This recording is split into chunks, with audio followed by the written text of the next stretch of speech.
Yeah, baby, let's get it. Hoorah! What a beautiful day to be alive. Smash that like.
Wow. Wow.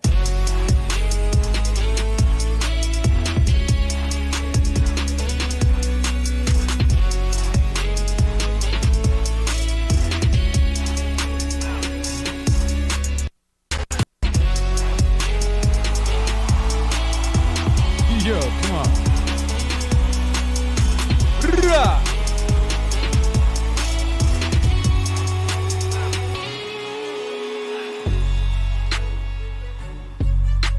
Yeah, come on, let's get after it. Let's get after it. What's up, baby? How you doing? Make some noise.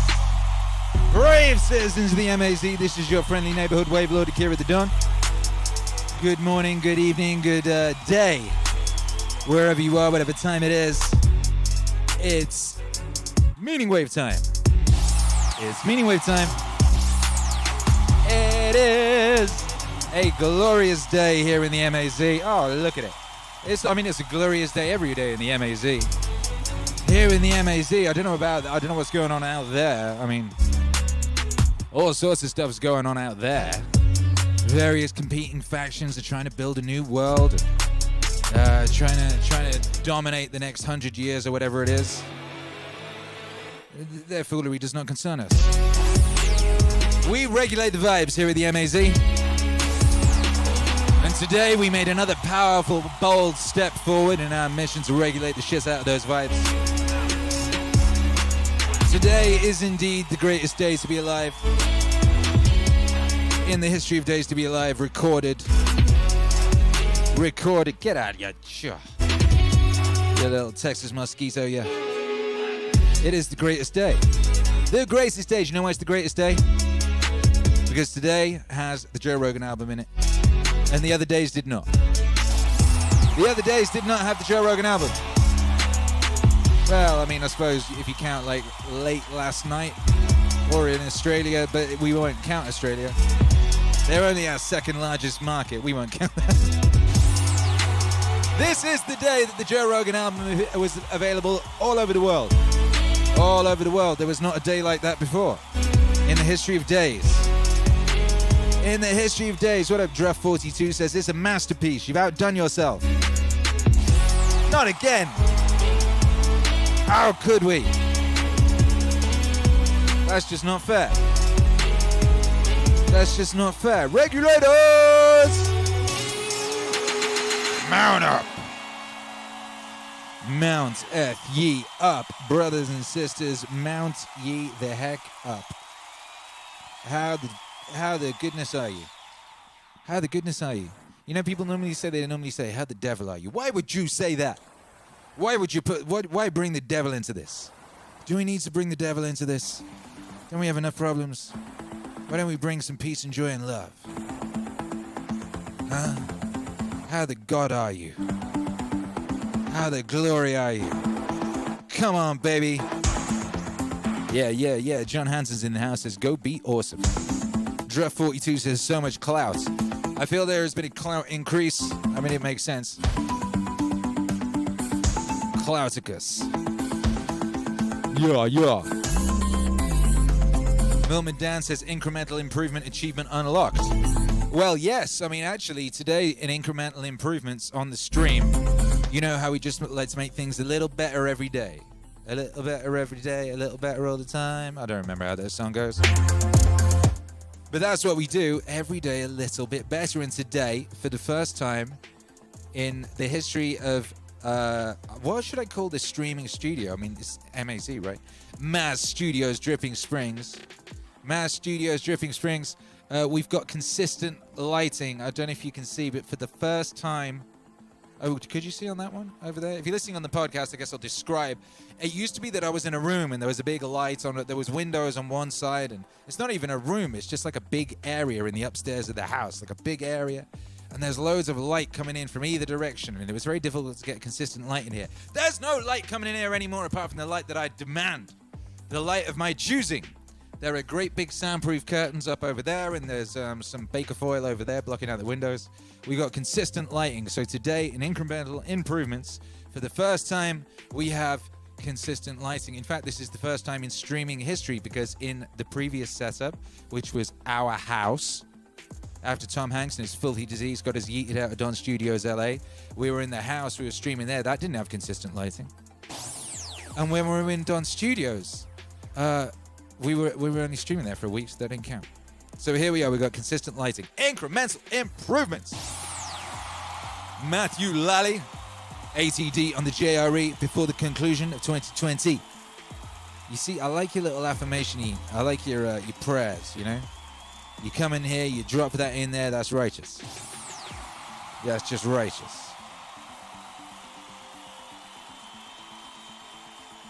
It happened, baby. It happened. How you all enjoying it?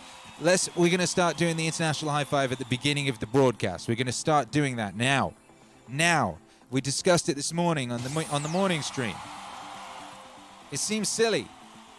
It's so random. It's all over the place. Maybe you like the element of surprise. I think we should do it at the beginning. So for the international high five today, simple question. Where did you come from today to get to the MAZ? And what did you think of the Joe Rogan album? Simple question. One word for each. Where you come from, what do you think of the Joe Rogan LP? You can use more words. Sorry. You can use more words. I like you. I like you, Matt Lally. Matt Lally just visualizing what you want, writing it down every day. That's epic. Imagine what you can do. Here's the thing, once upon a time it was just me. Visualizing, writing it down. I got some pretty impressive results. Along the way, I found a beautiful woman, and we became something of a team, and then there was two of us, writing it down, visualizing what we wanted, making it happen. Grew more powerful. Then we had a little baby boy, and now he's joining in too. And now we got the whole MAZ. Now there's all of us here, and we can all dream a dream together, brothers and sisters. We can all dream a beautiful dream, and we can make that dream real. Heck, why not? Goodness, why not? Blessed stuff, why not, eh? Why not? We are here. We are powerful. We are God. The Bible is an instruction manual. Just replace the word God with you. Ooh, sauce, drip. Ooh, sauce, drip. Ooh. All right, let's see what's going on. Let's see what's happening out here in Chatland. Austin, Texas, Jacob Chapper. The album, Experience, Akira The Don and Joe Rogan, life-changing. Eric Prahl, Austin, fire. Kailash Raslatnikov, he says it feels like it works, so why wouldn't we try? Feels like it works. Joe's Bakery, Edinburgh, it's growing on me. Nice. Bruno Neves, Portugal, the new album is awesome. Caden Alson, USA, Georgia. USA. Multiverse Media Space came here from Sadness and says, amazing. Robert Easley coming to MAZ from Chicago and loved the Joe Rogan album. It is fantastic. Cedric Tej, Texas, deep. Lex Wiseman, Philly, speechless. David Howe, Philadelphia, beautiful. Makes me want to be a hero. Yes. Mission accomplished. Chris Austin, Endless Road Construction. Ego Cognis, Little Rock, Chimping Out. Chris Allen. Got to get 100 likes so Spectrum stops dying. They've been good so far today, huh? Keep them things crossed, baby. Spagandi and Fla fell asleep halfway through the broadcast. Got to listen the next day when I got after it. That's nice. Carolina H, Los Angeles area. Two Monkeys and Hero, my favorites from Rogan album. Good. That is wonderful. How's Los Angeles? Is it okay? Is everyone okay? Is it holding together? YouTube Hero Alex says smash that like and share that stream link on the socials. Good point. Pay attention to YouTube Hero Alex. He knows what he's talking about. What up, Matt Laddie? Fort Lauderdale, Fla. Experience was so dope that it influenced bystanders when I was playing it. Yeah. Influence those bystanders, baby. Whether they're innocent or not. Blunt Trauma's in the house. What's up, baby? Tulsa, Oklahoma, impeccable. Sean Rhino, Fla, inspired. Loktaka, Schlaw, Massachusetts. I'm absolutely loving that album. I mean, what is it? What are we on so far? It's like a Rotten Tomato 100. Shoot. Cosmic Kangaroo, Quack Splash, Shabba. Good point, well made. Spagandi, probably for the best. It'd have me lots to think about, indeed. Head Start Consulting, 1, Canada. 2, beautiful album. Hold yourselves accountable, folks. That's a good message from Canada there. Thank you very much. Thank you very much. Jason Fortune, Kansas. What a beautiful Kansas. Inspirational, amazing, powerful, strong. Powerful, strong. Thank you. John Hansen, Colorado, loving every minute. Steve Mann says the Rogan album made my day. From Delaware. Chris, here in Utah, the new Rogan is my favorite. Blimey. Excuse me. I had a lot of messages from today from people saying it's the best one yet, it's their favorite yet, all that, which is wonderful, you know. That's very exciting. Very exciting. What up, Rambro 5000? Just donated $5 and got a great big epic picture on the screen. Shouts out to you, baby. Bless you. Milman Dan in Melbourne, Wicked Psychotech. What up, Aurora? Says, I bless you and your family. Bless you and your family. Apocalypse Jack is in the house. I feel bad to get the album for nothing. Why? Why do you feel bad? Why would you feel bad? It's a beautiful thing. It's a beautiful day to be alive here at the Big Recorded Human History, says Gustavo Gomez. Gustavo Gomez is correct. MH Digital Web in Las Vegas. The album's been on repeat. Joshua Tran in Seattle. Monkeys in Space. All Space. Caroline H. Los Angeles is hot. And lots of fires are burning. Bad air. Wait, fires are burning in Los Angeles? They set it on fire again? Who set it on fire this time? Or is it the trees? And did they set the trees on fire again? Ugh. Who's doing this? Is it ideologically possessed or like heat rays? What is it? Are you okay? I mean, I guess you're here. Anyway, love to you and your family.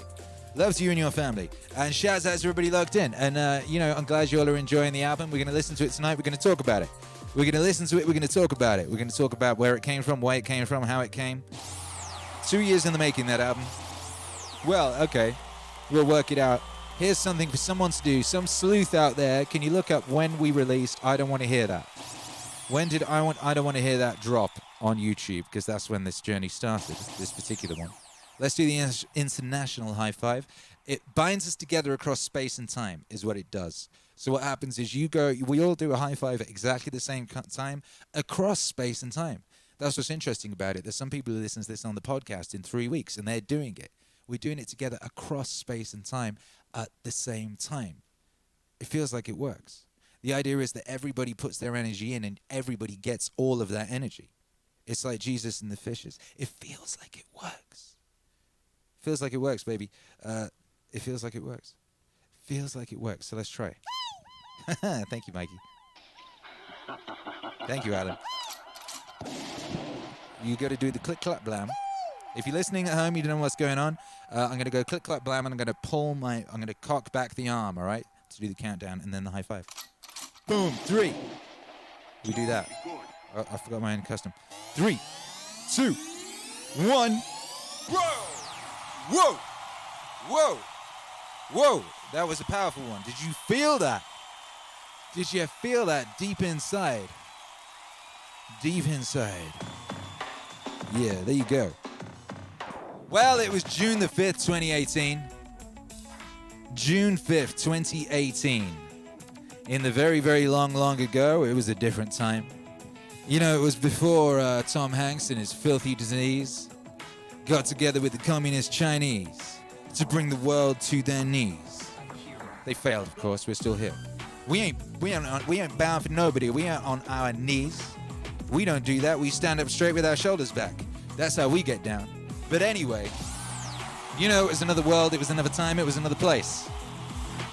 And a young wave lord called Akira was inventing a psychotechnology that came to become known as MEANINGWAVE.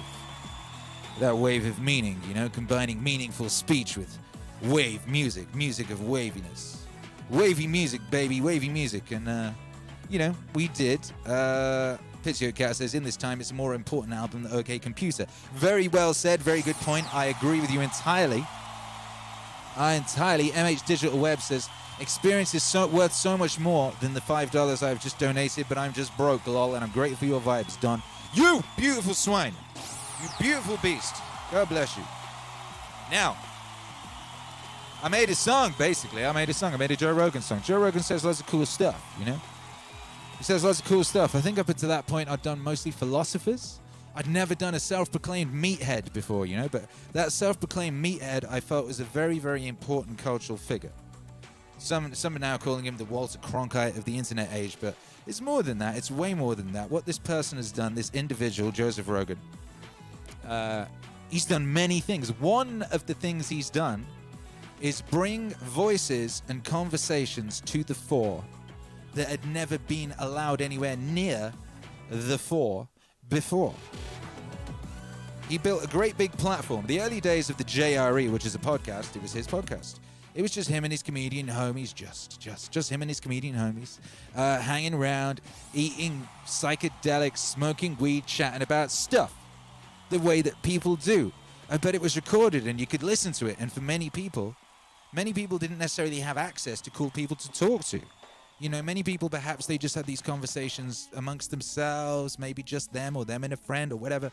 It made them feel connected to a larger world, and it introduced them to this ever-increasing cast of characters and voices and new ideas, be they, you know, Graham Hancock and Egypt being older than perhaps she thought it was, and then be it like, you know, there were some doctors and sports people and comedians and also just this whole world of mind and body and spirit, of physicality and potential and idea, all of this whole big wonderful world, you know. It was a very important thing that he did, a very powerful thing that he did, and in doing so, you know, it turned out he also had a great deal to say that was very, very useful. And, you know, it comes down to some core messages. And what I've done with this album is include those core messages, what I believe to be the foundational core messages. But the first track was that get them the fuck away from me. Get them the F away from me. I don't want to hear that shit. Which was a lovely, beautiful, very, very powerful, very, very energetic song. All about, you know, getting poisonous energies the heck away from you. And we'll talk about that later. But anyway, we did that, you know, and the record was very popular. It was very popular. It's like when I did the first Be a Plumber with Jordan B. Peterson. It was instantly very popular. People instantly gravitated towards it. Some things they're just like instant, you know? To this day, I do believe that first Rogan song is one of the biggest things on our YouTube channel. I think it might be the biggest individual track. You know, some of the waves are bigger, some of the full-length records are bigger, and you know, my cover version of G-Dragon's Crooked remains the biggest video on that channel. And once you see it, you'll know why. But yeah, that first Rogan single, very, very big. Over 250,000 streams on YouTube alone, you know. And pretty much every day since, people have been asking me to put it on Spotify. Akira The Don, put that record on Spotify. Akira The Don, please put that record on Spotify. Akira The Don, could you put that record on Spotify? Could you put that record on? Well, and I would say I would love to. I would love to, but I got to get Joe Rogan's permission. I don't go putting things on Spotify without people's permission if they're alive. You know, if they're dead, I can't very well get their permission. You know, I can hunt down their relatives and stuff, but I can't be asking dead people. But live people, you know, particularly live people, you know, who I respect so very much, who have done so much for the culture, who've done so much to advance us, who have done so much to speed up the consciousness upgrade of the human animal over the past decade or so, or more. A huge amount of consciousness upgrading was done over the past 10 years. A whole lot of people went from 0 to 100 on some real shit. And your boy, Dr. Joseph Rogan, had a great deal to do with that. Let it never be understated, the importance of that man's work. People sit around and bitch and moan, oh, he said this, and oh, he said he's going to vote for this guy, and oh, he did this, and oh, he didn't have that person on, and oh, he said, shut up, he's done amazing. He created this world, and he created a place where all these people could come, and you could hear these people. Gosh bless it. Gosh bless it. But I said, no, I can't be doing, I can't be putting out no Joe Rogans on no Spotify's and none of that without permission. And, that makes you think, well, how will one get permission? And I figured, well, I tried to send an email via the website, but obviously, you don't see those, And I thought, well, eventually, I guess he'll just hear something, And it'll just happen naturally. I'll just keep being great. Clout will keep increasing, and eventually our paths will cross or something like that, And eventually it'll come together. Or eventually we'll have like a person in common, and it will just make sense. And what happened is in what year is it? 2020. In spring of 2020, just after Tom Hanks came to town with his filthy disease, and had me yeeted out of my studio in downtown Los Angeles, and had me set up a little one in the crib in West Hollywood. We were like, well, we basically decided we were going to have to move to Texas. And we knew that our Los Angeles adventure was coming to a close. And then something happened. A mutual... Basically, we had like a mutual person, like a person that I knew that knew Dr. Joseph, and that person, Chris O'Dell, asked Joseph if Joseph would mind Akira The Don releasing a Joseph album, and that's how it happened. And he said, yeah, cool, and put me in touch with his people, and we had a conversation and all that, and permission was given, baby. And I was like, wow, this is it. One last album to be made. One last album to be made in California. Because I knew I was going to Texas, And I had one more album to make. And that album was for one of Los Angeles' most beloved and most useful and most powerful residents. One last sun-kissed California album. And it was going to be this album. And it was amazing because I knew what the album needed to sound like. I'd always known. I'd had it in my head for 2 years. I'd known exactly what it was going to sound like. I knew exactly how it was going to begin. I knew exactly the feel of the whole thing. It's a very California-drenched sounding thing. And it would be the last MEANINGWAVE album made in Los Angeles. And it starts a little something like this. Akira. Yeah. It's for the heroes. You have to be the hero of your own story. And you can do that. You have to be the hero of your own story.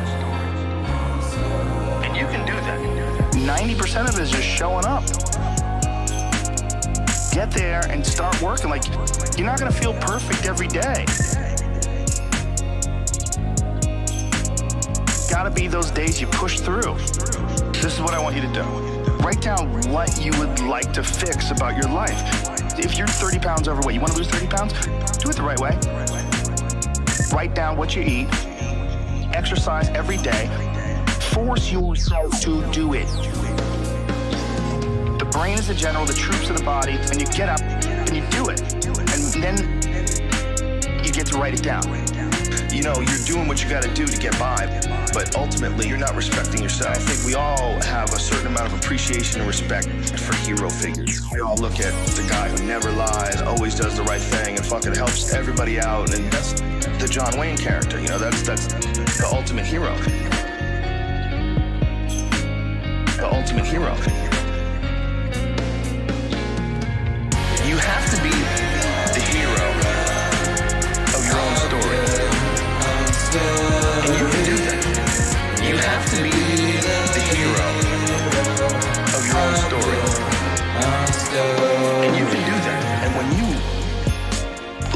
own life and you don't stack up, you're a thief, you stole money from your wife's purse, and you don't want to smoke cigarettes, but you fucking have to, you can't deal with the stress you smoke, you devalue yourself. You slowly start devaluing yourself. You look at yourself and you realize that if you were judging yourself, you would judge yourself on fate.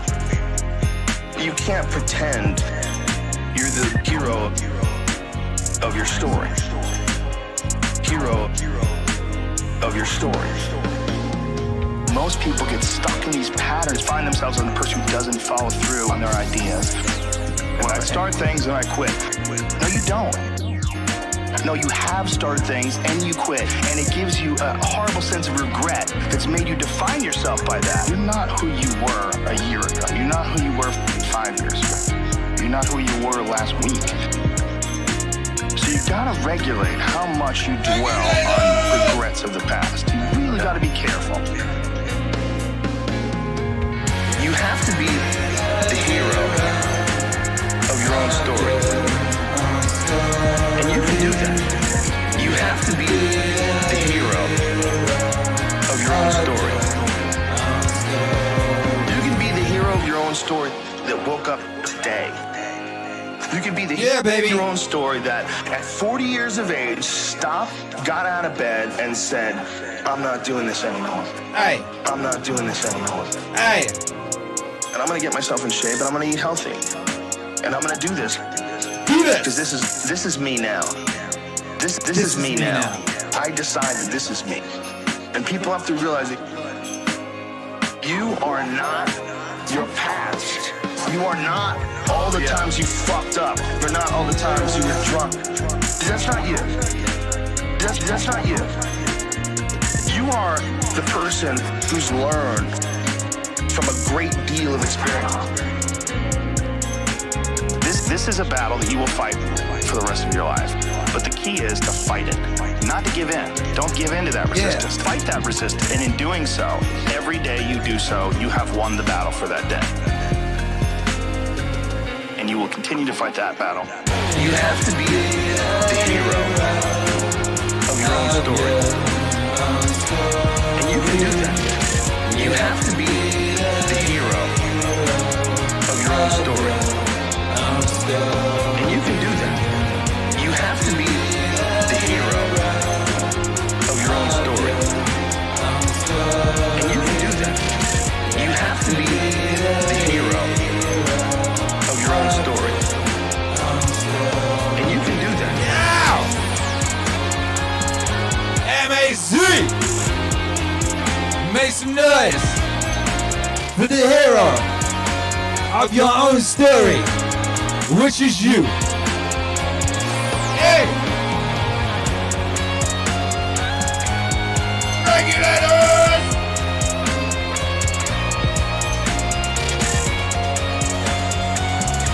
Yeah!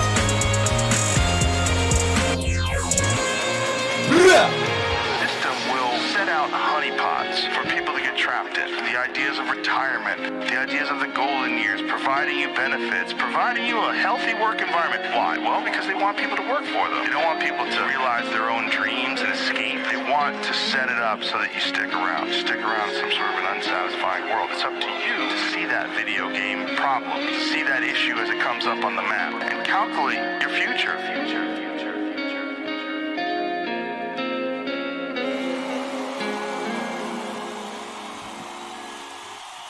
You have to be the hero. And of course that was the opening song. Of course that was the introduction. Of course that was the right way to kick it off. You know? We made this album. This album was made in a month. I was planning it for 2 years. I had it in my head for 2 years, but I executed it in a month. Pretty much. In the last month in Los Angeles. I literally finished it the last day I was in Los Angeles. That very last day, I was putting the final touches to it. The final touches were, by the way, that gospel choir-y bit on that first track, as I recall. So it was funny because, I start the record.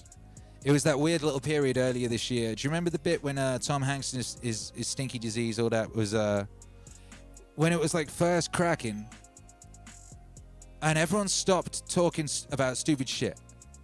For a little moment, everyone was so stunned by by Tom Hanks and his filthy disease. Everyone was so stunned by all that they stopped bickering about politics and they stopped being ideologically possessed for about a week. Do you remember?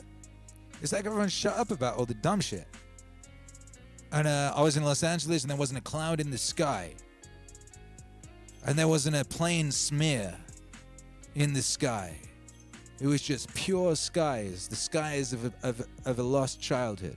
Skies you don't get no more, you know? Those were the skies. And when I got that phone call confirming, yes, you can do this record, I was up on the roof and it was one of them skies. So, wow. What new world is this? What's it going to be? You know, and I was finishing the Alan Watts record. Is that what I was doing, or was I doing the Scott Adams record? I can barely remember now. But anyway, I got that confirmation, then I did some other things, and then I sat down and did the Rogan album. And when I started the Rogan album, where I lived in Los Angeles, and I knew I was leaving and all that, it was all shut down. It was one of the busiest parts of Los Angeles before. It was Melrose. It was kind of the fashion-y place. It was where everyone went, where all the hype beasts went and got their clothes, and all the cool kids went and skateboarded and all that, you know, and it was just a ghost town. And when I started the record, it was a ghost town, and then in the middle of the record, they set the whole place on fire and smashed everything up and like burnt the buildings down, and everything got boarded up and like just covered in crazed, ideologically possessed graffiti. Like the whole thing went from like perfect stillness and beauty to this strange thing, and then it all just set on fire, baby. All the while. And it's funny because it just sounded like the record in pace. It was California burning, you know? California burning. And it kind of sounds like that, you know? You got and that's this thing that Rogan has. Because Rogan, he's like got half of him is this kind of like Californian sunny.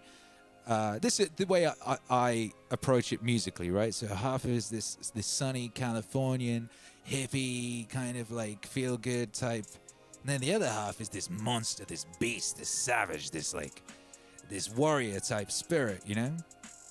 It's these two things smashing together, like the discipline punching the hippie in the face, but the hippie responds with a hug that's just as powerful, you know? Somehow it's like what happens when the unstoppable force meets the immovable object. But the unstoppable force is discipline, and the immovable object is a beautiful hippie with a joint in hand and in the lotus position, like smiley half asleep. You know what I mean? It's them vibes. It's them vibes, baby. And it all seems so long ago now. It all seems so long ago now. One of the strange things that someone pointed out to me the other day is there were 3 Rogan tracks that I did, and I just put them on YouTube, and they didn't go on Spotify. I said I was not going to do it till I got permission, and I'm really glad that that's what we did, you know. And was it the second one? I believe was Do Something. And Do Something's interesting because Do Something is based around a conversation that Dr. Joseph Rogan had with Michaela Peterson, daughter of Dr. Jordan, you know, who was one of who gave birth to the MEANINGWAVE universe along with me. We both gave birth to it together with a song called Be a Plumber. And his daughter went on the Joe Rogan podcast, and they had this conversation, part of which became this song, the second Joe Rogan song. But exactly the same time that conversation was happening, I was in Don Studios, Los Angeles, and I was visited by Eric Weinstein. He came and knocked on the door and said, "Hi, Akira The Don. What are you up to?" And I turned the cameras on and I just streamed it. That was the first time we met. So at the same time that was going on, that other thing was going on. And there's something interesting about that. And we'll probably hear more about that later on. Not later on in life, because there's more to that story. I don't know about that. What? Some of them maybe. What are you talking about? But I think some of them just don't have discipline. Really? There's also an issue with momentum. Really? You're used to doing it. It's not a part of your life. It's not something that you're into pushing yourself.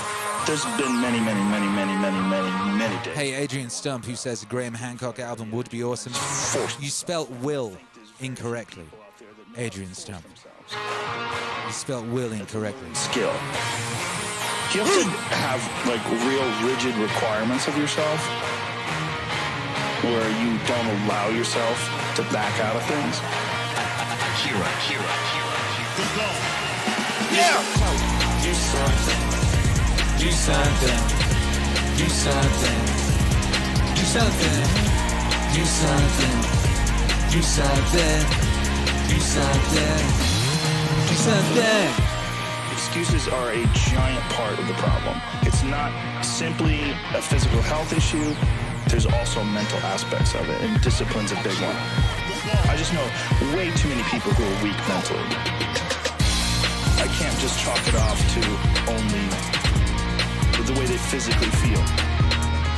Because I felt like shit 100 times, and then I worked out, and then I felt way better. It's just a fact of life. That's real. Do something. Do something. Do something. Do something. Do something. Do something. People don't know how to do that. Something. If you're used to doing it, Get in your car. Sit down. Drive to the office. Sit down. Go to the lunch. Sit down. Go to the board meetings. Sit down. Get in your car. Sit down. Get home.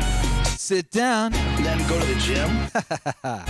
Fuck off. It's one thing if someone has a legit physical issue, but there's a lot of people who do not. They just have poor diet choices, they have a sedentary lifestyle, and they have the momentum of this sedentary lifestyle that's holding them back. They're accustomed to being lazy. You don't have to do a lot, you just have to do something. You walk up hills, you jump a little rope, you take a little tiny kettlebell, you do a couple cleans and presses, you do a few push-ups, you do a few sit-ups, you get your blood pumping, you're moving, you're alive. To say you don't have enough energy to exercise, that is crazy to say. Can you walk to the fucking refrigerator? Yes. Well, you can exercise. Do something. Do something. Do something. Do something. Do something. Do something. Do something. Do something. You don't have to do anything crazy. Just walk around the block. There's 80-year-old ladies who take yoga with me. They're fucking really old. And they're in there. They're going after it. They could easily say, I don't have the energy to do that. But they don't. It's a mental attitude. They make a decision. It's not to kill yourself. You don't have to go to a CrossFit class and try to do the workout of the day. You don't have to go nuts. You don't have to do that. But you have to do something. Just get your blood moving. Your body has requirements. It wants to move. It wants to move. And when it does, you feel better. But people like to give themselves this excuse. I do not have the energy to do this. Whatever. And if you decide that, that's true. But if you watch a motivational video, there's 100 of them on YouTube. Thousands of you. Go watch one, you get fired up, you're like, fuck it, I'm gonna jump some rope. If you jump some rope, do something, do some push-ups, do something. Do something. Do something. Do something. Do something. Do something. Do something. Do something. Pull that shit up, James. We have fucked up lifestyles. Na na na na na na. The human body is not designed to sit down all day. And it's certainly not designed to be stuck in traffic and be in an office and just be in front of a fucking computer monitor watching your soul get sucked through the LCD screen. It's crazy. We gotta be really careful with just the way we describe things. It's like to say, I don't have the energy to do something. Fuck off. Stop. Stop. Hammer time. Do something. In my first version of the arrangement of this album, that track came a bit later, but then I was like, nah, the album needs to kick you in the dick. You know what I mean? So you need some power right up front. Initially, I had this second. You know, it's always important with these things. You're doing it depends on the album, right? But if you're doing an album that's about a person, and it's telling the story of that person in a way, it's presenting them, it's presenting their core ethos, their message. But you know, for you to fully appreciate that message, you need to know where it comes from. You know, it's like we often talk about here in the MAZ, here in the Meaning Wave Autonomous Zone. You got to embody it. You can't just be chatting about it. You know, it's useless. Just chatting about it don't do nothing. You gotta live it, you know? You gotta embody it. You gotta be it. That's the most powerful thing you can do, is you can be it. You know, if you walk around being it, that's something for people to look at and say, shoot, wow, that's, you know? You can post some inspirational shit on Instagram all day long, but if you ain't living that life, baby, you ain't doing nothing. You ain't inspiring nobody, and you ain't doing nothing useful. In fact, you're a lie. Your existence is a lie, and in fact, you're causing problems with the galaxy. You don't want to be causing problems with the galaxy, you dig? Now, so it was important to tell the story of your boy, Joseph. And he's got a deep story, you know, and it was important to tell that story. And, you know, it's a much bigger story that could be told in a whole album, you know, so I had to carefully choose which stories to present and things of that nature. But I was very lucky. I was very lucky because a friend of the Wave, Dr. Jordan B. Peterson, had actually done a bunch of the work for us and sat down. Because here's the thing with Joseph Rogan. Nobody knows that much about him. He'd done 1 million podcasts and he doesn't really talk about himself that much. He's always talking to other people. You know certain things about him, you know what I mean? You know he likes to kick people in the head. You know he's a comedian. And he likes discipline and DMT. You know, all the D's. He's about that D life, you know? He's into the D's. There's another D I could have thought of to round that out.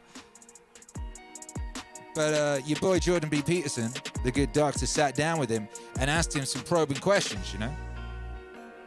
And alongside, the whole album was sourced from various JREs, apart from these important, like, backstory songs. The collection of backstory songs to flesh out that story, you know, to give you that important background, to give you that context. And those came from Dr. Jordan B. Peterson. So shouts out to Dr. Jordan B. Peterson, who just continues to bless us in so many ways. And one thing I learned from this song is that Dr. Joseph Rogan and I have a similar origin story in that we both wanted to draw comic books and both ended up doing something else.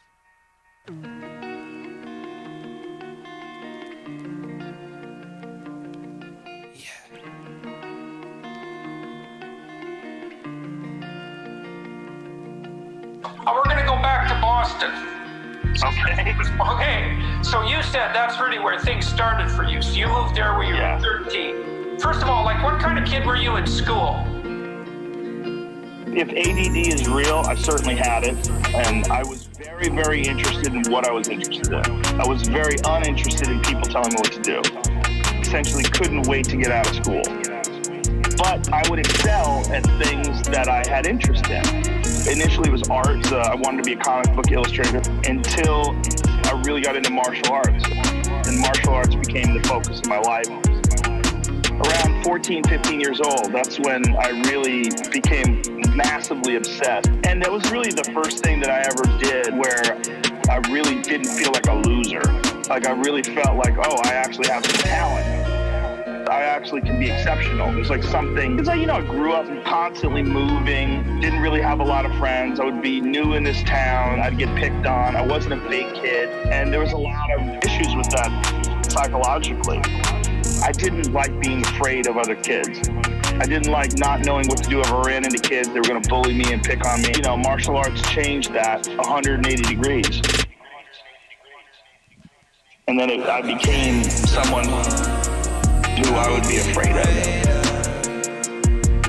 I became the opposite of what I was.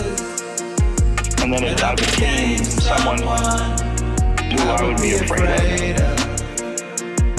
I became the opposite of what I was. So what I was someone who was terrified of conflict. I was a Taekwondo champion. I became a martial arts champion. I knew how to fight. How did it come about? It was very fortunate. I'd done a little bit of martial arts training. Then one day I was in Boston for a Red Sox game. And as I was walking home to the train station, I decided to go check out the Jae Hun Kim Taekwondo Institute. It was right there. So I went up the stairs, and as I was walking up the stairs, a guy named John Lee was training. I heard this crazy sound. What it turned out to be this man kicking this bag and slamming his heel into this bag and having the chain snap and rattle and thud of his never seen anybody kick something so hard in real life. Anybody that had such incredible martial arts skill like this guy did, John Lee, who became a mentor of mine. That changed everything. I was there the next day. I talked to them. They gave me a brochure and a pamphlet. I was probably there every day of my life until I was 22 years old. Just completely by luck, wandered into one of the best schools in the world for Taekwondo. I just got lucky. I got really, really, really lucky. I became someone who I would be afraid of. You know, I became the opposite of what I was. And then I became someone who I would be afraid of. You know, I became the opposite of what I was. I had keys pretty quickly. Right away, my instructor recognized that I was pretty obsessed and I was physically pretty talented. So he had me teaching classes instead of paying. One of the best ways for someone to get good at martial arts is actually to teach. You actually refine your technique. You think about it more.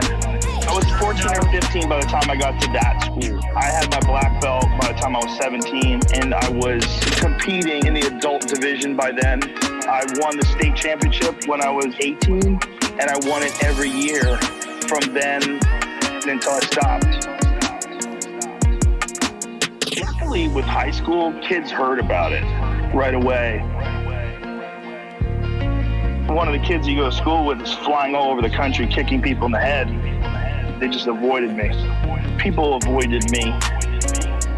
Junior and senior year, I'd already become this weird kid that was obsessed with martial arts. I spent most of my life, from the time I was 15 till I was 21, training and competing. I probably fought over 100 times, 100% singular, uniquely singular, but I avoided most of the pitfalls, high school partying and all that stuff. I didn't do that because I was scared of getting hurt. I was scared if I showed up for training hungover that I'd get beat up. I was scared of anything that would take even a tiny bit away from my performance as a fighter because I was obsessed with it. I became someone who I would be afraid of. You know, I became the opposite of what I was. And then I became someone who I would be afraid of. You know, I became...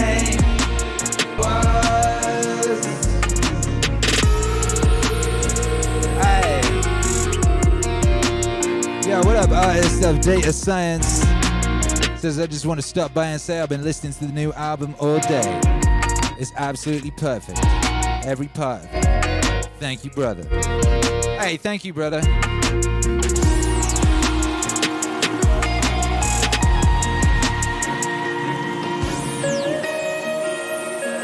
Shouts out to everybody locked in. Everyone that's been listening to that record.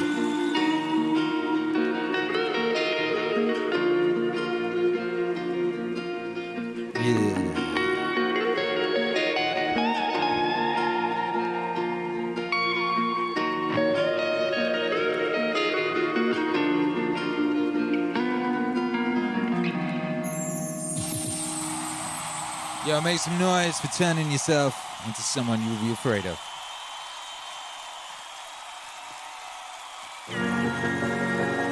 And this one, make some noise for Q. Make some noise for young Q, who did these chords. These chords right here. Q is Hercules, his little best friend, lives in Canada. I think he's 8 now. And he sent me these chords. Shouts out Q for the chords, baby. Fought from the time I was 15, and I think I had my last fight. It was either I was... Hey, and happy birthday, too. 22. The last 3 fights were kickboxing fights, and I had those while I was doing stand-up comedy. I was spreading myself too thin. I was working a bunch of different jobs. I was working delivering newspapers. I was working as a private investigator's assistant. I did some construction. I did a bunch of different odd jobs to make a living. I had 3 kickboxing fights, and I was entertaining the idea of fighting professionally. But I was also starting to get really worried about brain damage. I did a lot of boxing sparring and a lot of what you would call gym wars, where guys we would beat the shit out of each other. And you'd get hurt, and you'd come home with headaches. You basically were fighting in the gym. The gyms that I came up in were real hard-nosed, really, tough gyms. If you weren't tough, you did not survive, and they weren't interested in anybody that couldn't take a shot or anybody that wasn't willing to go to war. So you would put on a mouthpiece, you put on a cup, you put your shin pads on, and you beat the fuck out of each other. And that was a big part of learning how to fight. You would fight all the time, fight all the time. I'd have fights several days a week. You would fight all the time, fight all the time. You would fight all the time. It would make some of the people laugh in training. Because we were always nervous. When we would go to tournaments, we were nervous.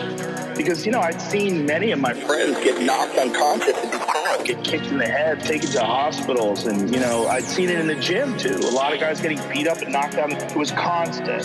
It happened to me a couple of times. I'd been hurt.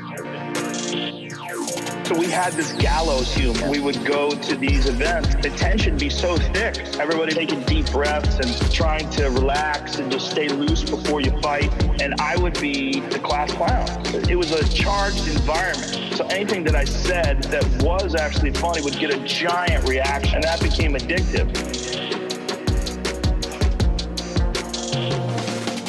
You would fight all the time. Fight all the time. I'd have fights several days a week. You would fight all the time. Fight all the time. You would fight all the time. You would fight all the time.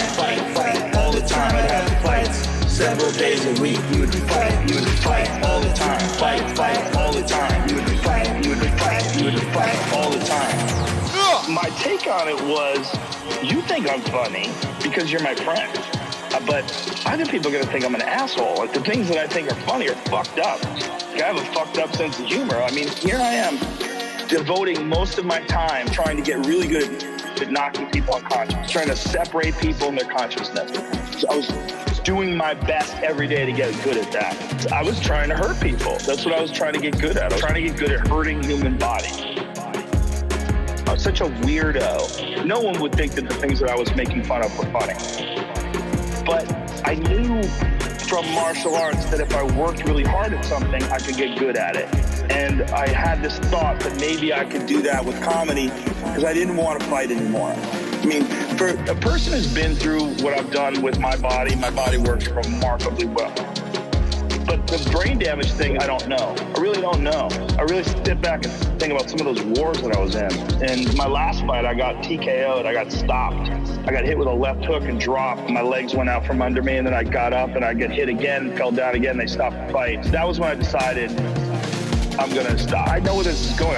I saw guys at the gym with punch drunk, slurring their words, they would forget things. And I had seen some people progress towards that. And it was very, very disturbing. I'd be lying in bed at night after a hard sparring session, my head would be pounding. I would think, what am I doing to my fucking brain? Like, what am I doing to myself? I got real lucky that I found stand-up comedy.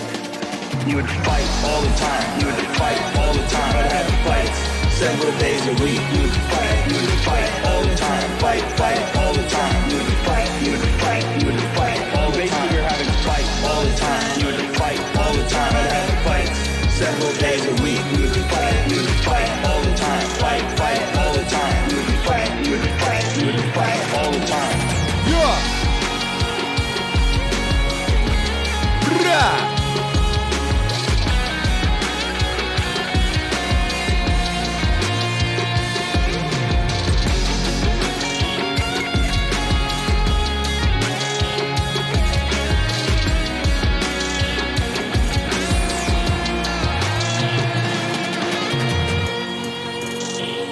If the UFC was around back then, I most certainly would have started fighting.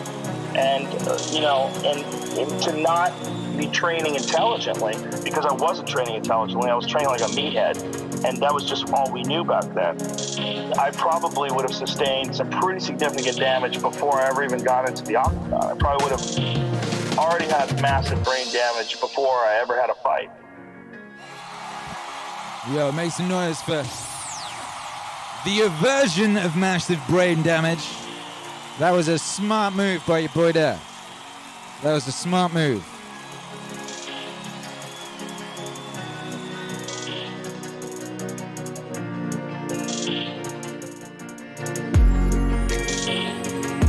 Now, the funny thing about that track is that track, on a completely different beat, would have been a completely different track. Now, that's soul tracks, right? But, you know, that could have been on like a hype beat or something. It would have been a completely different thing. But it was very important for me to give it the necessary gravitas and kind of beauty and slight bittersweetness that the story required. I know, it came out real cool. Shouts out to Q for the chord progression there. It's an ill chord progression. Batman Q. Shouts out to everybody locked in. How y'all doing? How y'all doing? Jose Talvera says, bro, you should do DJ on special events. What special events? I mean, that's what I used to do. Back in the day when we used to be allowed outside, you know, I used to DJ all sorts of special events. I was a special events kind of guy, baby. I DJ'd all sorts of special events. I DJ'd the SpaceX Christmas party. There's a special event for you. Hey.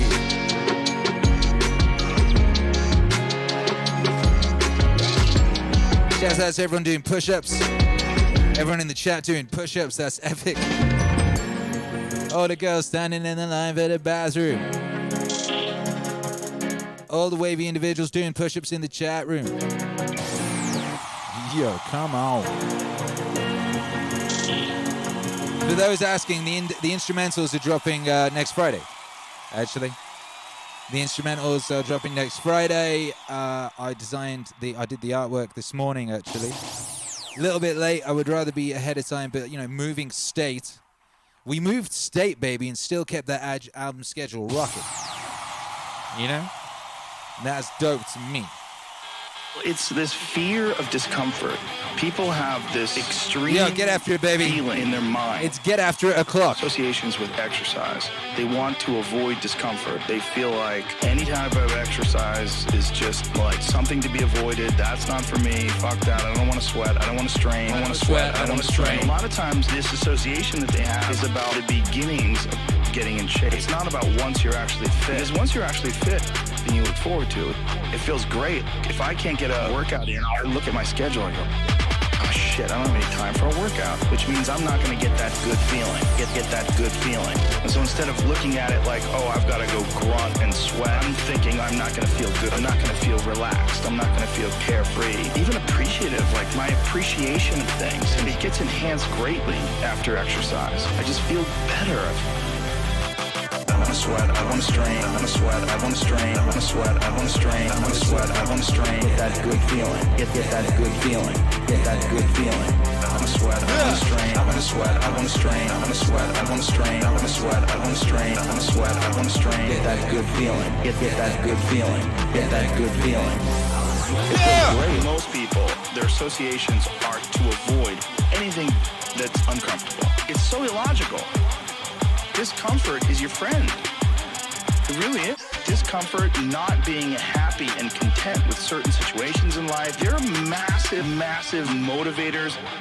They're amazing at facilitating change. Yet our instinct is to avoid those and just sit on the couch and watch some fucking reality show. It's bizarre. When I get really disciplined and really consistent with my workouts, I almost feel momentum. I feel like there's push behind me, like, all right, yeah, now I'm doing it. Sweat, I want to strain, I want to sweat, I want to strain, I want to sweat, I want to strain, I want to sweat, I want to strain. Get that good feeling, get that good feeling, get that good feeling. I want to sweat, I want to strain, I want to sweat, I want to strain, I want to sweat, I want to strain, I want to sweat, I want to strain, I want to sweat, I want to strain. Get that good feeling, get that good feeling, get that good feeling. Yeah, now I'm doing it. Yeah, now I'm doing it. Yeah. I'm doing it all the time now. I'm looking forward to doing it all the time, baby. Make some noise. Resistance much weaker. All them wave emojis in the chat right now. All them Rogan emojis in the chat right now. I Like a lot of it is based Come on, baby. on consistency. Come on, Head Start Consulting. This ain't even my final form. Leave it, baby. Let's get Bad it. for you physically. It's also bad mentally, because then that option is now available. The option to fuck off. You did it before, and you're probably going to do it again, and you'll get mediocre results, not just in that aspect of your life, maybe in all aspects of your life.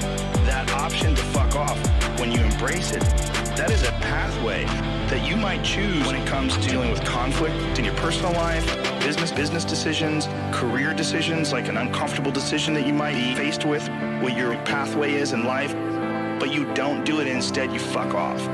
And that inclination to fuck off, that gathers momentum as well. The inclination to be disciplined, that comes with momentum. I think both things. You take a path. I wanna sweat, I wanna strain, I wanna sweat, I wanna strain, I wanna sweat, I wanna strain, I wanna sweat, I wanna strain. Get that good feeling, get that good feeling, get that good feeling. I wanna sweat, I wanna strain, I wanna sweat, I wanna strain, I wanna sweat, I wanna strain, I wanna sweat, I wanna strain, I wanna sweat, I wanna strain. Get that good feeling, get that good feeling, get that good feeling. It feels great.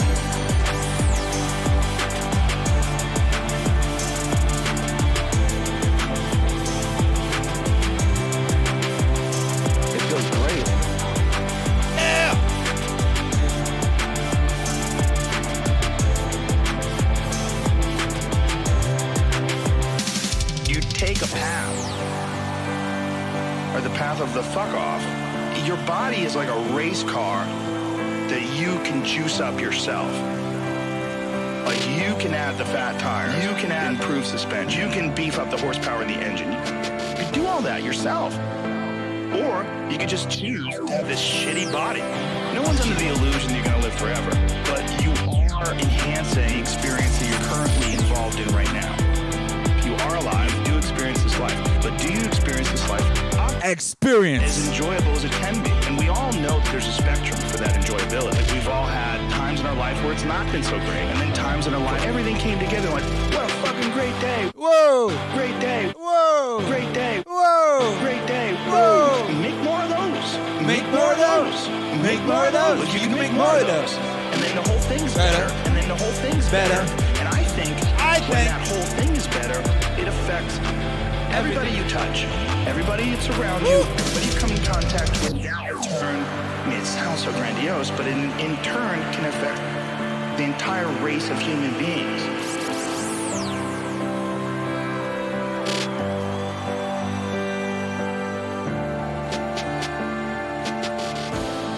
Yeah! Yo, shouts out to the whole chat getting after it. Look at everyone in the chat getting after it. Someone just done 20 push-ups. Someone's real getting after it. Come on, baby. Come on. Now, you know, some of y'all may know a couple of beats on this album, or like earlier versions of them were on earlier projects, right? And it's something I used to do quite a lot in MEANINGWAVE. In the early days of MEANINGWAVE, I was basically just like raiding all my old beats and repurposing them. That's how I was able to move so fast in the early days. It was also I was like trying to work out what I was doing and work out the sound, you know? But I had a couple of beats that were for the Rogan album, basically. That from the very early days of just imagineering or whatever, you know. And I held on to them, you know? I didn't do nothing with them. I saved them. And that last one was one of them. I believe that was on Bliss Point. It was called, the early version of that beat was called Blink 69, I think. And then this next one, and they go back to back. It's nice. What's crazy about this, right, is I had this beat, and I had a couple of these beats put aside for the Joe Rogan album, right? And so I'm working through these voice clips, and it's like, obviously there's got to be this one song. There's got to be the song where he's talking about DMT. He's got to be the great DMT song. And I was doing all this research. It was a lot of research for this album. I listened to hundreds of hours of your boy, right? You know, this guy's been talking for like 10 hours a week for over a decade. And I had to find that core stuff. And some of it I had to go back in time. And this one, I had to go way back to like over 10 years ago, a podcast he did with Red Band and Duncan Trussell. And I was walking around Hollywood listening to it. It was possibly the last time I went for a walk. It was the last time I went for a walk all around Hollywood Boulevard, around where I used to live. You know, and I actually didn't walk. I took my son's scooter, push scooter. So I had a child's scooter, right? And I'm bopping along on that, listening to JRE, like really early one. I can't remember which number. It was a really early one. Shoot, I need to put the links to the sources in the video, don't I? I should do that. Anyway, and it just got to this section where he suddenly goes off into this thing, and he just said almost everything that I was wanting him to say. I was like, he's going to say at some point, I'm going to get to one of these flipping podcasts, and he's going to talk about Terrence McKenna, he's going to talk about being a monkey in space, and he's going to talk about all this stuff. And it suddenly found it when I was going around around Los Angeles. And it was funny, I just passed like a big billboard for Mike Tyson's weed company, just as it came in at that point. Massive billboard with Mike Tyson's smiling face, and he's like got a joint or something. And I was like, that's crazy. That's so epic. And I just got this folder of beats, right? And I was like, yeah, this beat here will be the one for this, you know? It was the next point in the album. It was the right speed. And I didn't realize that what the beat was called, and this is the Monkeys in Space song, the beat was called Monkey Magic Now. And I didn't even know that. Like that wasn't part of my awareness when choosing the music to go with thing to build it off.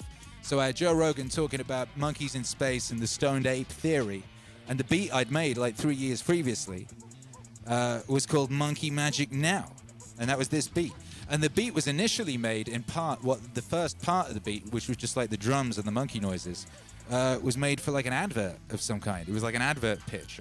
Back in the day, I was doing a bunch of adverts and advert pitches, and I think it was something was ridiculous, like Neutrogena or something. Wanted something like primal and whatever. And that eventually became this. It was another one of those beautiful, beautiful synchronicities. Another beautiful synchronicity in this record is that the monkeys are like perfectly in tune, not just with the song, because they would be with the beat, but then what Rogan goes on to do, the rhythm of Rogan's voice is the same as the monkeys, but the monkeys were there years before. The monkeys existed on this beat years before Rogan came along. Well, in the context of this song. It's very, very strange. It's very, very strange, but no more strange than the fact that we're here at all is strange. You know, because that's very strange. The idea, the big one, is the ape theory.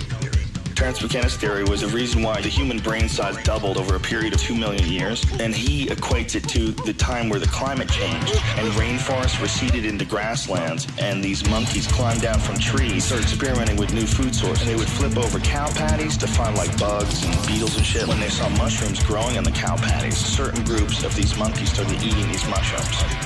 Two things happened. One, it increased their visual acuity. It made them be able to see much better.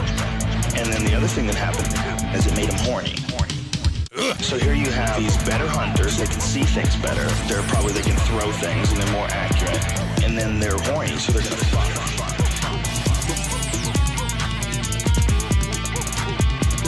And then, of course, if they're eating plates of these fucking things, they're gonna have psychedelic experiences. And if you're a monkey, maybe, and if you have psychedelic experiences every day, it's like a force-fed evolution thing. It's like a force-fed evolution thing. Psychedelic experiences every day, every day, every day. Psychedelic experiences every day, every day, every day. Psychedelic experiences every day, every day, every day. Monkeys in space. Monkeys in space. If we figure out eventually we are all one thing, these spores are all like, they can go in a vacuum in space. They can travel in extreme cold and extreme heat. They can absorb radiation and not get damaged. And they can travel from other planets. Like if a meteor hits, a chunk of this planet can get knocked off, gets sent flying into space, and it lands on another planet. And those spores get to give birth on this planet and just communicate with all the animals that are here. When you have a DMT trip, it feels like communication with intent, but with no words. I understand exactly what you're saying, but I understand it more as a wave. It's like a very clear and obvious wave of information. Wave! One of the times I had this DMT trip, the DMT things, they always say a bunch of the same thing. Relax and don't give in to astonishment. But they're not using words. That's the next shit, man. Psychedelic experiences every day, every day, every day. Psychedelic experiences every day, every day, every day. Psychedelic experiences every day, every day, every day. Monkeys in space. Monkeys in space. Hey. Psychedelic experiences every day, every day, every day. Psychedelic experiences every day, every day, every day. Psychedelic experiences every day, every day, every day. Monkeys in space. Monkeys in space. They're starting to look at this. They're starting to back off, starting to look up at the sky. They're starting to look to the left and look to the right and go, whoa, what the fuck is this? What is this thing we're doing here? Because this isn't just, we're living life. In the beginning, Bob was a baby. Bob went to high school, then college. He played a bit of football before settling down with his... No. That's just shit we made up to make ourselves feel more comfortable. I mean, those events are actually taking place. Bob is going to school, but that doesn't mean shit, okay? And really something is we're flying through the fucking universe. Flying through the fucking universe. Whoa! We're in space. We are in a ship. It's an organic ship. We're not on the ground. We're not on the ground. We're flying. I'm afraid to be in space in a spaceship. You're on a spaceship right now. It's just fucking huge. Hey! It's a 24,000 mile across spaceship. 24,000 mile across spaceship. Okay? It's a spaceship. That's what it is. Okay? It's a spaceship. We're not grounded. It's not like the universe is a solid mass and we're sitting on it. We're flying. We are right now hurling and we're spinning 1,000 miles an hour around a massive nuclear explosion. Psychedelic experiences every day, every day, every day. Psychedelic experiences every day, every day, every day. Psychedelic experiences every day, every day, every day. Monkeys in space. Monkeys in space. Hey. Psychedelic experiences every day, every day, every day. Psychedelic experiences every day, every day, every day. Psychedelic experiences every day, every day, every day. Monkeys in space. Monkeys in space. Oh!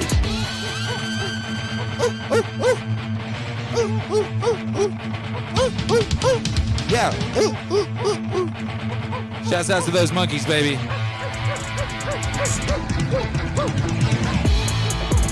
Yeah, shouts out to those monkeys. There was some confusion for a while as to whether what those monkeys were. But I had looked back at the original file. It was just monkeys. It wasn't actually me. I thought I'd done some monkey noises in there, but I didn't. It was just monkeys. So that's just straight up OG monkeys in there. Just monkeying around in time with the beat and anticipating Rogan's flow. Every day, every day. Monkeys in Space was the working title for the record. The record was nearly called Monkeys in Space. But Rogan actually already had an album called Monkeys in Space. Or something like that. He had a comedy album that was called something along the lines of Monkeys in Space, I think it was. Something close to that. So we went back to Experience. Experience was the initial title. But then I was like, ooh, Monkeys in Space is pretty cool, and I like the idea of a visual. That was what became the visual.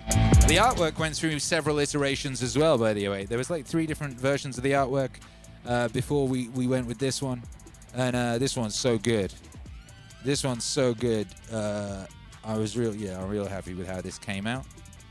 Yeah, boy, Tommy F. Patterson really nailed that. Really nailed that.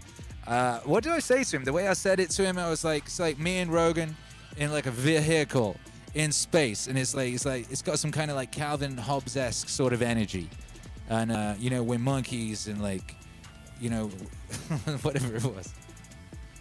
And he came back with a couple of sketches, and one of them was like a lot more Calvin and Hobbes, and this is the one that ended up. Anyway, it's great. It's great. He nailed it yet again. This is, I believe, the 4th album cover Tommy F. Patterson has done for us. He did JBP with Father. He did What's Wave 6, and he did the Scott Adams album. And now he's done this, and this is great. And you can now get this on a range of clothing, on a range of shirts and hoodies and shorts.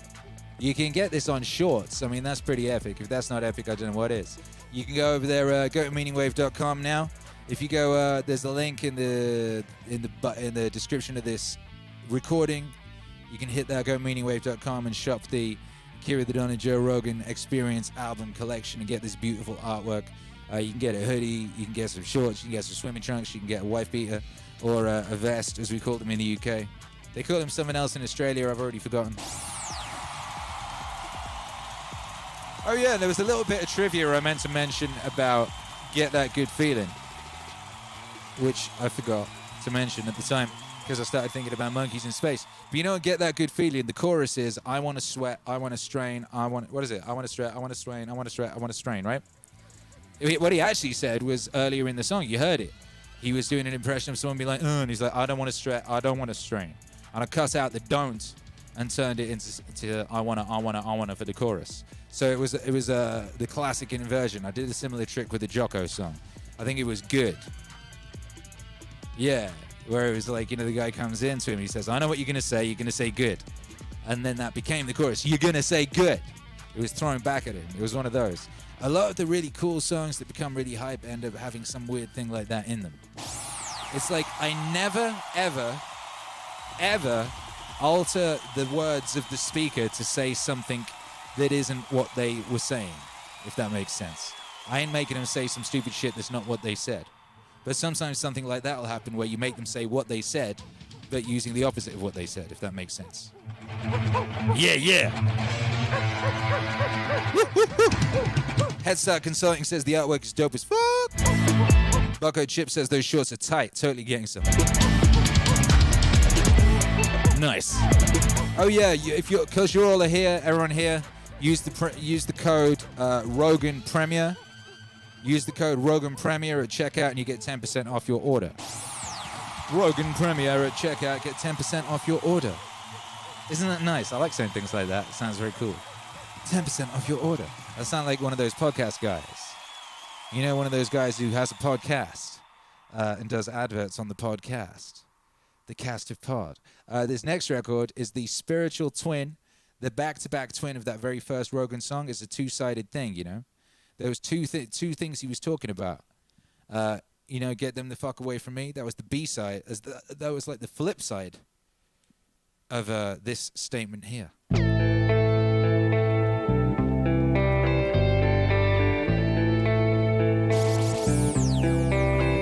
Yo, smash that like and drop all them wave emojis in the comments right now, baby. In the comments, in the chat. Flood the chat. I think a lot of what happiness is a management issue. You could be in a shit state of mind right now, but you can make some decisions to adjust that. And over the next couple hours, you'll get to a much better place. And these constant management decisions, they waver in and out of your life on a daily basis. Like this idea that you could have a good mindset and then all of a sudden you'll be happy. But that's horseshit. It's like the tide. It comes in and it comes out. There's going to be days where you're just not feeling so good physically. And that's going to affect the way your happiness level is. It's never static. It's never exactly the same. Me? I'm happy. I'm happy as fuck. That's what I would say. I'm happy.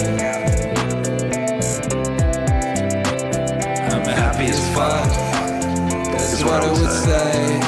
It's like hunger. It goes in and out. It's always there. This is something I've cultivated for a long time and avoided things that make me unhappy and figured out what those things are and been very rigid about eliminating them from my life. There's a lot of cynicism in these days about inspiration, about motivation, because there's a lot of fake shit. See a million of these inspirational quote pages run by people that are probably depressed. You know, you see a lot of people that are talking about how to get ahead in life, but they're not really doing anything themselves. So there's a lot of cynicism involved in that. But there's also sincerity in it. If you just look at it with a pure heart and a pure mind, you can get a lot of energy out of that. And when you're around happy, inspirational people that are successful, it makes you feel better. And you get inspired. And if you you act on that inspiration, your life will be more fulfilled. And it's not just inspirational in terms of financial success, but in terms of doing difficult things. Hey, I'm happy. I'm happy as fuck. That's what I would say. I'm happy. I'm happy as fuck. That's what I would say. And I think that there's a lot of people out there that think somehow or another you're going to get to some place where you're living in silk sheets and you're getting your toes done. Someone's dropping grapes into your mouth. I don't want that. That guy's not going to be happy. He's going to be bored. An hour into the grape. Get those fucking grapes away from me. Stop painting my toes. What am I doing in this bed? I got to do something. The human organism, the animal that we are, needs constant stimulation because it evolved trying to find food and escape enemies. And this is the great joy that you have in taking care of your children. You can protect your children from the elements and the enemies. And it's also the great sadness that you see in losers. When I see a loser, I see some guy who's 43 years old, who lives in his parents' basement, and he fucking hates the world. I'm like, that was a baby that somebody just gave shitty nutrients to, food or in thoughts and ideas and examples. And this kid developed these horrible, self-defeating patterns of behavior that have led them to this point where they're this person with no future and no idea of how to get out of this rut and probably never will escape it.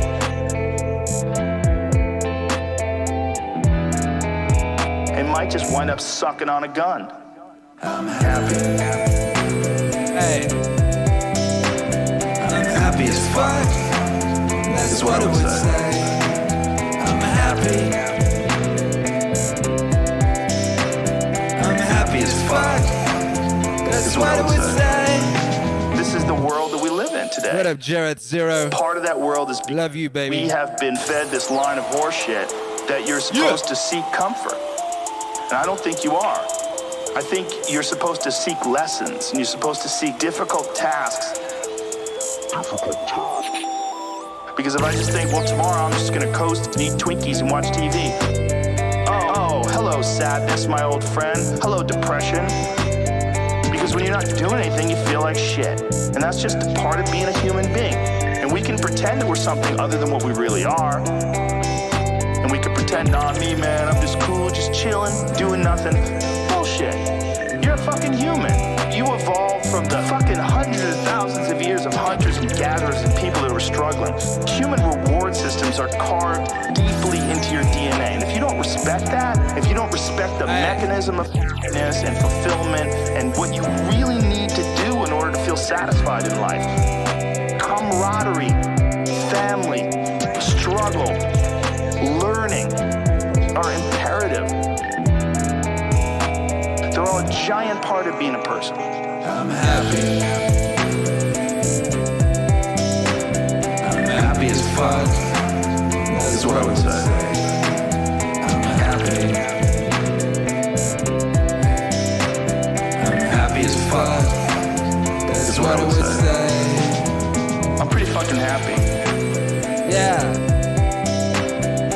Pretty fucking happy, baby. I'm Pretty fucking happy. Yeah. I'm pretty fucking happy. Same conversation, exactly the same bit of audio from exactly the same podcast. That bit, then this bit. Yeah! Make some noise. This was the very first JRE Wave song. The first Akira The Don, Joe Rogan song. Wow. Everybody's different. Everybody's similar, but everybody's different. Yeah. And your attitude has a giant effect, not just on your life, but on other people's lives around you. That's the other thing about it. Those I can't catch a break guys, get them the fuck away from me. I can't be around those guys. I don't want to hear that shit. I don't want to hear that shit. Get them the fuck away from me. Get them the fuck away from me. Get them the fuck away from me. I don't want to hear that shit. Get them the fuck away from me. Get them the fuck away from me. Get them the fuck away from me. I don't want to hear that shit. I don't buy it. Because everybody has bad breaks. I've had a shit ton of bad breaks. But you know what I did? What I do? Stand up! And I thought through it. I figured out what the fuck I did wrong. And then I went back. Yeah! It's like, I fucked up everything I've ever done 100 times. There's no other way to do it. You gotta realize when you have those shitty breaks what that is. It's an opportunity for you to reassess, reboot, get better, figure out another way, find another way through. It's just challenges. And the people that look at those challenges and go, why do I always have these challenges? They're cancer. Hey! Those people are dangerous to be around. They will rob you of your enthusiasm. They don't give you any fuel. They're the opposite of fuel. The fuel people kicking ass. People that are out there just fucking hustling. Always getting things done. Always getting things done. My friend Jocko, every morning I'll check his Instagram page, 4:30, shows a picture of his watch. Get after it. Get after it. He's out there working out 4:30 in the morning. He does it every fucking morning. Why? Because he just wants it. That's how you do it. You go and get after it. You don't make any excuses. And those kind of guys are fuel. But those I can't catch a break guys, they're the opposite of fuel. They're just pissing on your fire. They're no fun. Get them the fuck away from me. I can't be around those guys. I don't wanna hear that shit. I don't wanna hear that shit. Get them the fuck away from me. Get them the fuck away from me. Get them the fuck away from me. I don't wanna hear that shit. Get them the fuck away from me. Get them the fuck away from me. Get them the fuck away from me. I don't wanna hear that shit. Yeah. I don't wanna hear that shit. I don't wanna hear that shit. I don't wanna hear that shit. Get them the fuck away from me. The people that surround them are all idiots. Because all idiots want to be around I can't catch a break guy. That's right, Jared Zero. Only the dummies. Welcome to level 1, baby. Yeah. After a while, even if they're your good friend, you gotta be like, Bro, you gotta fucking stop! you gotta stop with all this I can't catch a break bullshit. All the time you're complaining, you could be instead hustling. You could be instead chasing your dream. You could be instead figuring out what you're doing wrong, trying to improve certain aspects of your life, getting your shit together, reading a book, meditating. Something! Fucking something! All together now. Something! Fucking something! Yeah! But this I can't catch a break shit is not helping anybody. And it pushes everybody away from you. Oh dear. Get them the fuck away from me. I Can't be around those guys. I don't want to hear that shit. I don't wanna hear that shit. Get them the fuck away from me. Get them the fuck away from me. Get them the fuck away from me. I don't wanna hear that shit. Get them the fuck away from me. Get them the fuck away from me. Get them the fuck away from me. I don't wanna hear that shit. I don't wanna hear that shit. I don't wanna hear that shit. I don't wanna hear that shit. Get them the fuck away from me. Now!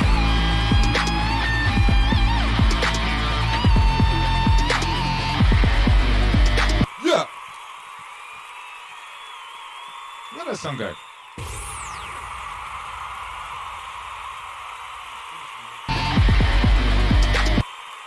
Interesting. There's a balked version of the song in my DJ library. That's not good. That's not fun. Whatever, we move on. I'll pay attention to that.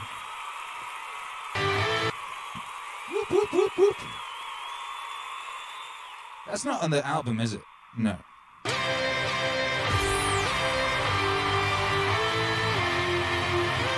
Woo! Make some noise, baby! Yeah. Everybody's got these stupid barriers they put in their own head. You gotta resist those goddamn things, because they don't do you any good, and they certainly define the potential for your future in a negative way. It's not self-serving, and it's not even real. But this idea that there's no way to get past the starting block today is just ludicrous. It's crazy. And it's just this poor thinking. And people that are trapped in bad situations, one of the problems is you feel like this is your future. You feel like you're fucked. You can't get out of that. There's no hope. There's no light at the end of the tunnel. There's no rainbow. And if you feel like that, that alone can be in incredibly defining and limiting.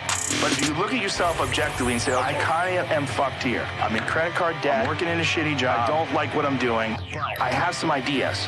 I need to feed those fucking ideas. I need to feed them and water them. I need to set aside a certain amount of time every day to just try to make those things happen every day. To just try to make those things happen every day. To just try to make those things happen every day. You can do that. Yo. Do shit that's difficult. Every day. Do shit that's difficult. Every day. You can do that. Do shit that's difficult. Every day.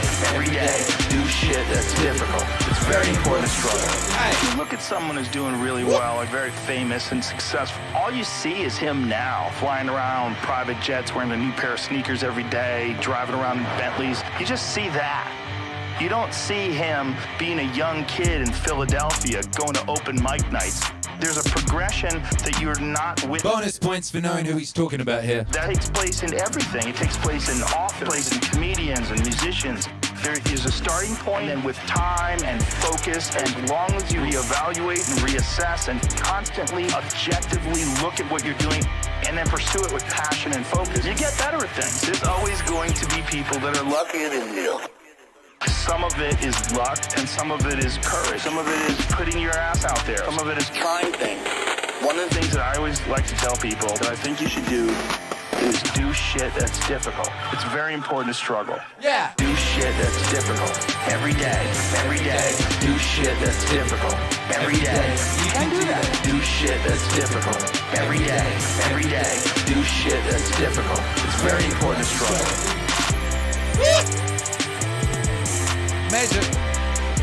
Measure. Shouts out to everyone who did something difficult today. Shouts out to everyone who did something difficult today. What did you do today that was difficult? Things that you don't learn. I mean, some of you are doing difficult things right now. Failure gives Some of you are doing push-ups still. Self-examination. Get after also it. gives you a feeling that is very uncomfortable. And that very uncomfortable feeling helps you grow. And don't look at these failures as proof that you suck. Look at them as opportunities for growth. And don't look at these failures as proof that you suck. Look at them as opportunities to be motivated to do better. Do shit that's difficult. Every day. Do shit that's difficult. Every day. You can do that. Do shit that's difficult. Every day. Do shit that's difficult. It's very important to struggle. Do shit that's difficult. Every day. Do shit that's difficult. Every day. You can do that. Do shit that's difficult. Every day. Do shit that's difficult. It's very important to struggle.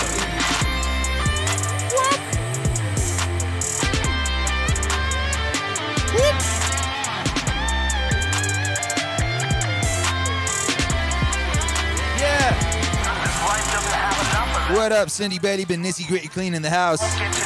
Alex Bryan, race car Ken system diagnosis and wire chase of me today. Jacob Chack has been swinging a 50-pound kettlebell for 2 minutes straight. Yeah. Ego Cognis hung a 200-pound winch to the ceiling of my dad's wood floor working shop. He had to build a giant had to build a giant platform to get it up there and use a pulley system to move the piece up. Almost died twice, got it in the end. Yeah, do stuff that's difficult. Do stuff that's difficult. And then do stuff that's easy. Did you know what the easiest thing in the world was? Easiest thing in the world, making a song with the word discipline in the title, featuring Joe Rogan and Jocko, I think. The first, by the way, this is a first. This is a legendary first for the MEANINGWAVE universe. This is the first time there has been a guest verse. A guest verse on a record from another MEANINGWAVE universe person. Other than the time me and Jordan Peterson went back-to-back on How I Made MEANINGWAVE. But this is the first time two speakers have been back-to-back. And I had to do it, baby. I had to do it. You know, we now have the discipline trilogy. Discipline equals freedom. There must be discipline. And now, discipline gets things done. One thing that discipline definitely does help you with, it helps you get things done. And when you get things done, when you actually do things, you have more success. A big part of success is just not being fucking lazy and just doing it. 90% of it is just showing up. Get there and start working. Like, you're not going to feel perfect every day. If I only worked out when I felt good, I'd be a fat fuck. Because there's a lot of days I don't want to do it. I mean, it's pretty much the same with everybody that actually gets good at something. There's got to be those days you push through. They're probably going to be more numerous than the days you don't. And so the benefit of discipline in my eyes has always been that through discipline, I get things done. I'm like the most lazy, disciplined person I know because I don't want to do it. Akira. Let's go. He's got clout. Through discipline, I get things done. The bro goes to work. Through discipline, I get things done. This is what I do. I also think that discipline is a pathway to creativity. The battlefield is an absolute exercise in creativity. How are we going to attack them? How are we going to disorganize them? How are we going to get in their heads? That's all just massive creativity. And when I look at people that are artists, I would imagine the more disciplined you are, you got to write stuff down. You got to read. You got to increase your vocabulary so that you are quicker and sharper so that when people are saying things, you have more words to battle back at them. All those things, all that freedom that you get on stage comes from the discipline. You study, you learn, you read, you write, you talk, you go through things. Yeah. Is that an accurate statement? Absolutely accurate. Through discipline, I get things done. The bro goes to work. Through discipline, I get things done. This is what I do. Through discipline, I get things done. The bro goes to work. Through discipline, I get things done. This is what I do. Yeah! It doesn't matter if you're sick, doesn't matter if you have kids, you're a pro and you go to work. And you have pride in that. And then when you are in front of that keyboard, you look down at the count, it says, I fucked 1,000 words today. Out of that work, gems blossom. But you might have a day where you just write nothing but dog shit. So what? Show up again tomorrow. And tomorrow out of that dog shit, a flower will emerge. Through discipline, I get things done. The pro goes to work. Through discipline, I get things done. This is what I do. Yeah! Through discipline, I get things done. The bro goes to work. Through discipline, I get things done. This is what I do. Whoa! Yeah! This is what I do. Make some noise for Joe Rogan and Jocko. JJ, baby, JJ. We got 3 speakers on this album. It's Joe Rogan's album. We got guest spot from Jocko and a little guest appearance from Jordan. It's that Triple J, baby. Make some noise for that Triple J. Oof.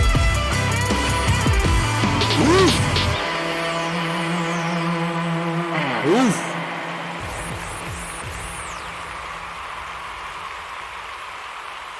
Now, here's the true story.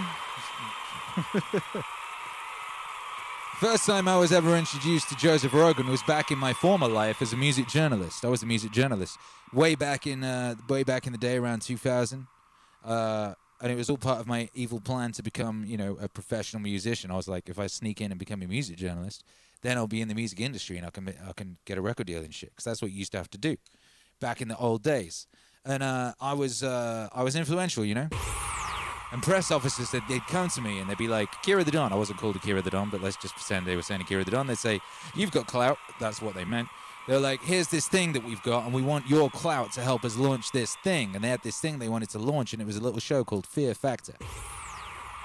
And it wasn't on TV in the UK, but there was this new kind of thing. There was a kind of weird sort of internet television sort of system.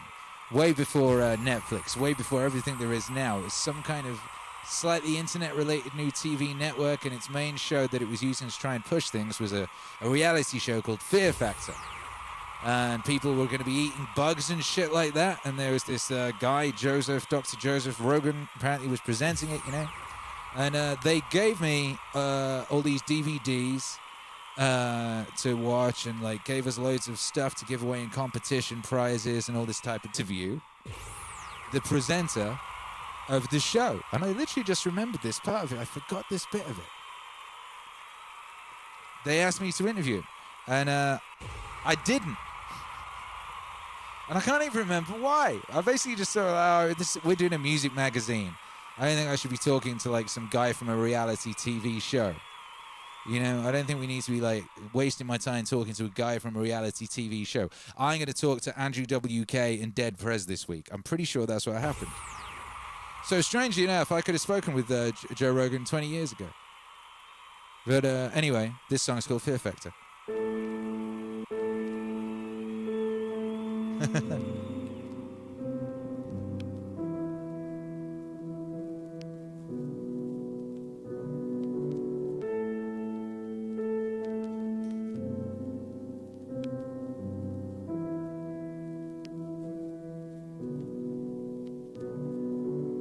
I didn't want to work with actors anymore.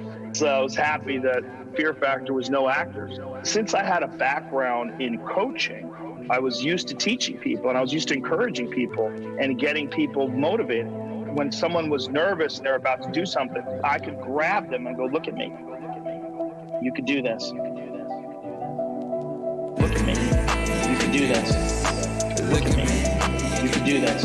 This is going to define you. If you back off, get scared, and give in to your fear, this is going to define you. Look at me. You can do this. Look at me. You can do this. If you just press and realize you can do this and succeed, it will define you in a positive way. You can do this. It was completely unexpected because I thought the gig was just going to be these people do these crazy things. I make fun of it, you know, we all cheer and it would all play itself out because it was a reality show. But somewhere along the line, especially when they became really nervous, it was very intense. There was moments where I wanted these people to win. You know, I wanted these people to do their best. I wanted these people to succeed. There was one time, there was this father and the son competing against a mother and the daughter. And the father and the son were kind of jerks. And they thought that they were going to win. The parent and child teams had gotten down to 2. And it was the man and his son versus the woman and her daughter. And everybody thought these jerks were going to win, and we were kind of bummed out about it. But the woman and her child, they just rose to the occasion. I mean, I remember talking to them and firing them up. I didn't know if they could do it. I didn't know if they could do it. Look at me. You can do this. Look at me. You can do this. This is going to define you. If you back off, get scared, and give in to your fear, this is going to define you. Look at me. You can do this. Look at me. You can do this. If you just press and realize you can do this and succeed, it will define you in a positive way. You can do this. It was some crazy thing that they had to climb and do this thing, had to gather flags. It was all the time. The kind of jerky son, the jerky dad, they kept screwing up. They fucked up because they'd kind of taken it for granted that they were going to win. A lot of times jerks are just insecure. And when they're under pressure, when they're really faced with real pressure, like this is the real moment. Who are you really? Who are you really? Fuck all that talk. Who are you really? They fall apart. The mother and the daughter won. You're talking about a hardened crew of people that have watched people eat animal dicks, jump out of helicopters, season after season, episode after episode. Everybody cried. The camera people, like I'll cry now if I'm thinking about it. Just seeing their spirit when they were figuring out a way to win, watching them win. Like to this day.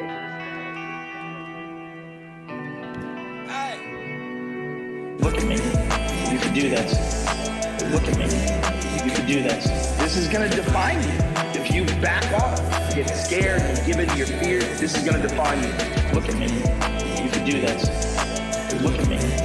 You can do this. If you just press and realize you can do this and succeed, it will define you in a positive way. You can do this. I tear up for sad things. I tear up for happy things. It's never been sad things. It's very hard to get me to cry with sad things. Triumph, success, people pulling through. When someone has a particularly incredible performance, I have the fight off tearing up.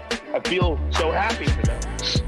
With sad things, I can objectively analyze them, and I cannot get sad. I can understand that this is just life, and it is what it is. I mean, I won't feel good, but I won't start weeping. I don't weep for sad things the way I weep for happy. I can rationalize and understand sorrow. I can internalize it. I get it.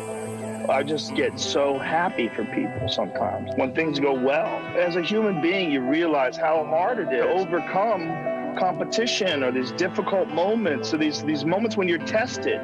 And you know there's fears and insecurities that these people have to battle, as well as the actual physical task in front of them. There's so much going on. Look at me. You can do this. Look at me. You can do this. This is going to define you. If you back off, get scared, and give in to your fears, this is going to define you. Look at me. You can do this. Look at me. You can do this. If you just press forward, realize you can do this and succeed. It will define you in a positive way. You can do this. You can do this. You can do this. You can do this. You can do this. You can do this. You can do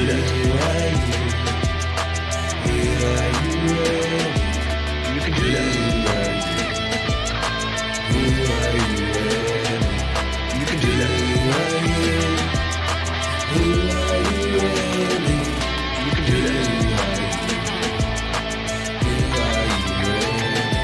You can do this.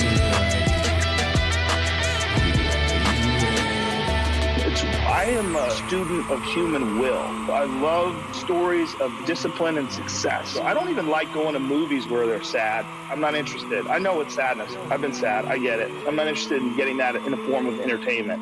I like success. I like seeing people triumph. I like seeing the human spirit manifest itself in spectacular ways.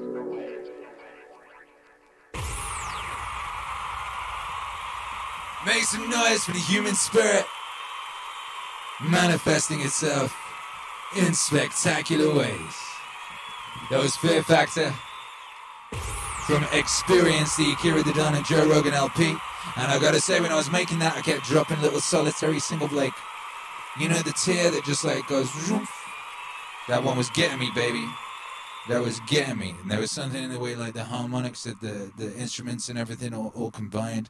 And like the way he just, you know how much he meant it. You know how much you meant it. Look at me, you can do this, you can do this. And then the bit where he's like, I didn't know if they could do it. He's like, come on. Come on, baby. Come on. The only way. Make some noise in the chat if you are feeling this experience. He's got clout. Called Experience. The opportunity takes place usually when you're young and you don't have any responsibility. That's when you have your options. Well, your options are severely limited the more you gather responsibilities. Like, if I had, as a 51-year-old father of 3, married man, pays taxes, has a house and a mortgage and a business and all that jazz, if I had to quit everything now and struggle the way I struggled as a stand-up comedian, it would never work. The only way I could be this person now is if I took that chance when I was 21, when I was dead broke and had my cars repossessed and all that stuff. That's the only way you ever get where you want to go. You're gonna take a path that's dangerous. Take a path that's dangerous. The only way you ever get where you want to go. You're gonna take a path that's dangerous. Take a path that's dangerous. The only way you ever get where you want to go.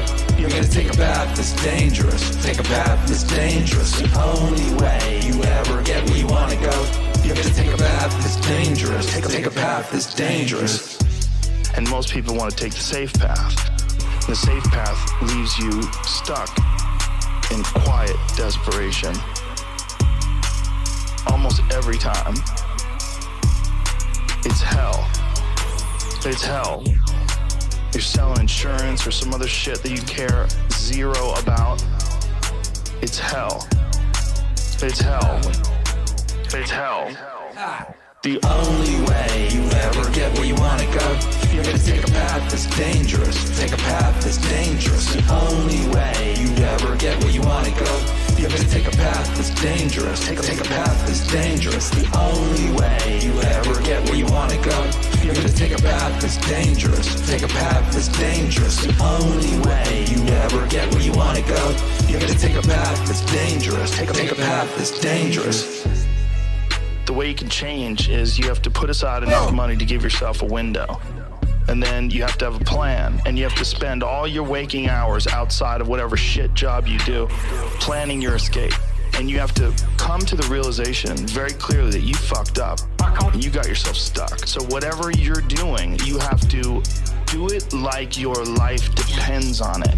And whether it is you're trying to be an author and you're working 8 hours a day plus commuting plus family responsibilities, or whatever time that you have to attack like you're trying to save the world.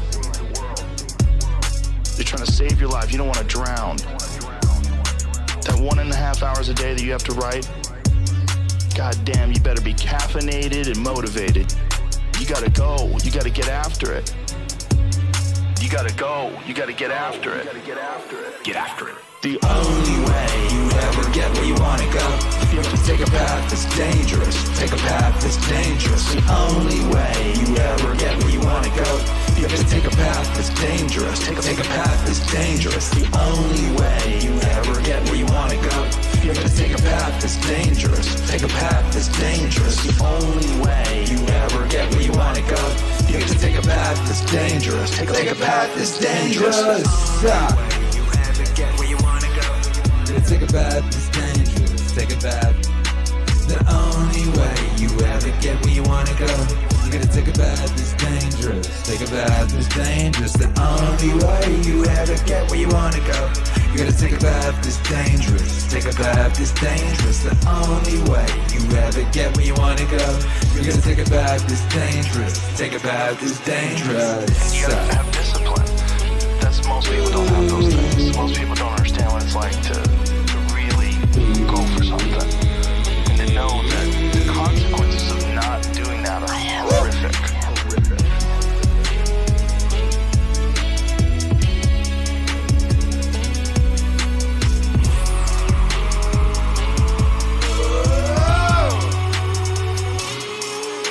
You gotta get after it. You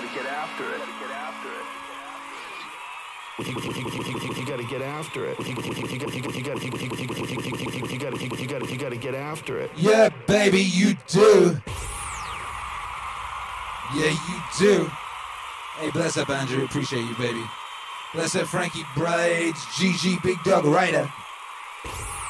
And with that is done. With that is over. It's like pew, pew, pew. Just smash you in the face with 13 bangers. It was very important to me that every song was epic. It was very important to me that every song was absolutely epic. All killer, no filler. I mean, I never do filler. I don't do filler. Filler is not something I do. You know, but like this one, I had to be like, oh, just straight up 5 stars, 4 or 5 stars. Maybe like some of the, you know, even in one like Fear Factor, that was still hard, even though it was like soft. Does that make sense? Does that make sense, baby? And then we finished where we started. But we finished so much more powerful and epic than when we started. I'll just give you a little contrast, right? That's Be the Hero 2, and Be the Hero 1 starts like this. That's the very first song on the album, just to remind you of where we came from. You have to be the hero. Started there, end up here. Yeah! You see what happened? You see what happened? You see what we went through and where we ended up? You have to be the hero. Yeah, this is where we ended up, baby. Yeah. You have to be the hero of your own story. You have to be the hero of your own story. Be the hero of your own movie. If your life was a movie and it started now, forget about whatever financial disasters you've had, personal failures, relationship failures. What would the hero of your life's movie do right now? Do that. Do those things. Do that. Do those things. Do that. Do those things. We define ourselves far too often by our past failures. We look at our past and we say, well, that's me. That's not you. You are this person right now. You're the person who's learned from those failures, and you can choose to be the hero of your own movie right now. Write down your goals. Write down things you want to improve. Write down things you won't tolerate from yourself. Write down things that you've done in the past that you never want to see yourself do again. And go forth from here as the hero of your own movie. You do. As the hero of your own movie. Yeah. You have to be the hero of your own story. You have to be the hero of your own story. You have to be the hero of your own story. You have to be the hero of your own story. Build momentum. Build confidence and momentum with each good decision that you make from here on out. You can do it. You can do it. Anyone can do it. We live in unique times. We live in one of the rarest times in human history where you can choose almost all of the input that comes your way. Whether it's the movies that you watch, the books you read, the podcasts you listen to, you can choose to be inspired. Do that. Do that. Do that. Do that. Be the hero. Be the hero. Yeah. Be the hero of your own movie. You have to be the hero of your own story. You have to be the hero of your own story. You have to be the hero of your own story. You have to be the hero of your own story. Yeah! You can do that.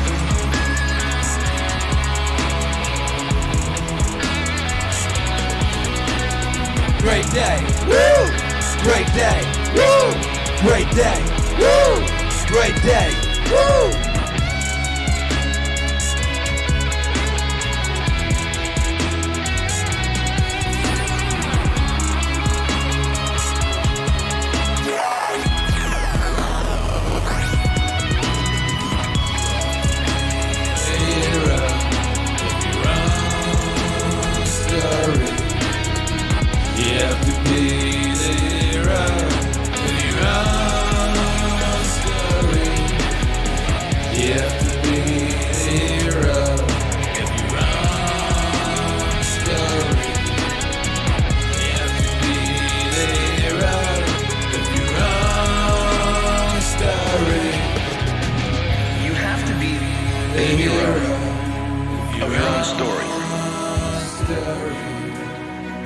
You have to be the hero of your own story. And you can do that.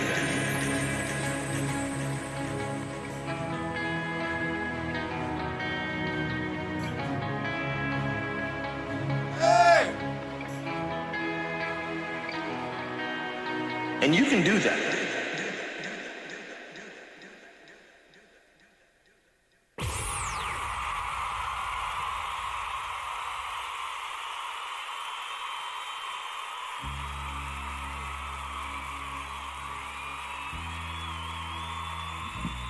That was Experience, the brand new album from Akira The Don and Joe Rogan. It is out now.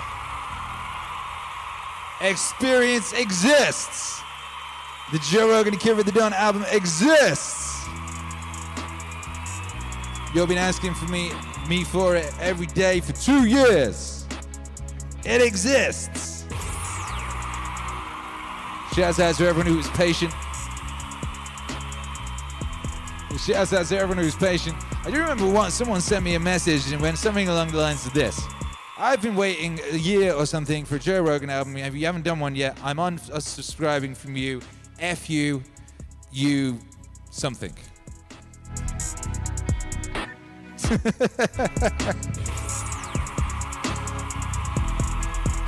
God bless that person. I hope they hear the album. I hope they enjoy it. Yeah. What Caroline H says, I used to be the villain of my own story. I'm the hero now. That's real. That's real. I think a lot of us can relate to that. I can relate to that. You know, it's a lot of the stuff with framing. You're actually encouraged. There's a big thing in the culture now to self-identify with an anti-hero or even a villain. You notice that all of Sony, I mean, Hollywood's dead now, but all of Sony's slate pre-Tom Hanks for upcoming superhero movies, they were all villains. Venom was the villain. You know, he wanted to eat Spider-Man's brains. You know, he eventually became a kind of anti-hero, I guess, but he was a villain. Then they had Morbius, the living vampire, also a villain. Then they had a Sinister Six movie lined up. That was a team of villains. It's been this weird obsession with theirs for ages, you know. TV shows about friendly serial killers. All that. So you go, yeah, I'm a bit like that. You know, you're a teenager, you're angsty. Yeah, I'm gonna identify with the anti-heroes and the villains. And you're like, oh, it's much cooler anyway, right? I don't know, baby. I don't think Skeletor was cooler than He-Man, you know? I was always more of a He-Man guy myself. Kailash Nekov says, I'll add MEANINGWAVE exists to my Tinder bio. Oh my goodness, shouts out to you. Imagine being on Tinder. Yo! I was never on Tinder, baby. I'm very happy that I missed that whole part of the world. I didn't never do no Tinding. I never swiped left or right on nobody's face, you know? Feels disrespectful. Very happy for that. And I'm very happy to be here right now with this epic album existing. Make some noise for yourself, MAZ. Without you, none of this exists. MEANINGWAVE exists, but without you, MEANINGWAVE does not exist. Yo! Make some noise for Spectrum Internet. How's the internet been tonight? There've been no, as far as I tell, there's been no catastrophic drop-offs, but I feel it's stopped for a millisecond quite a few times. Is that right? I told you, the guy was around yesterday. He's like, yeah, it's fixed, it's all good. Never believe these people. Yeah. Lex Weisbaum says, code is Rogan Premiere. Yeah, that's right. So if you want to go get yourself some epic Akira The Don and Joe Rogan experience merch, you can see it on the screen right now. If you're looking at the screen, we got shorts, we got hoodies, we got all that. Get over to meaningwave.com right now. Get that good feeling, baby. Get that good stuff and use the code Rogan Premiere, all caps, at the checkout for a 10% discount off your entire order. Today, only on meaningwave.com. Meaningwave.com. Because motivation beats meaning. Meaningwave.com. Because happiness is a side effect of meaning. Yeah! Yeah! It's true. I want to shout out everyone who's been supporting tonight. Thank you very much for being here. Thank you very much for supporting.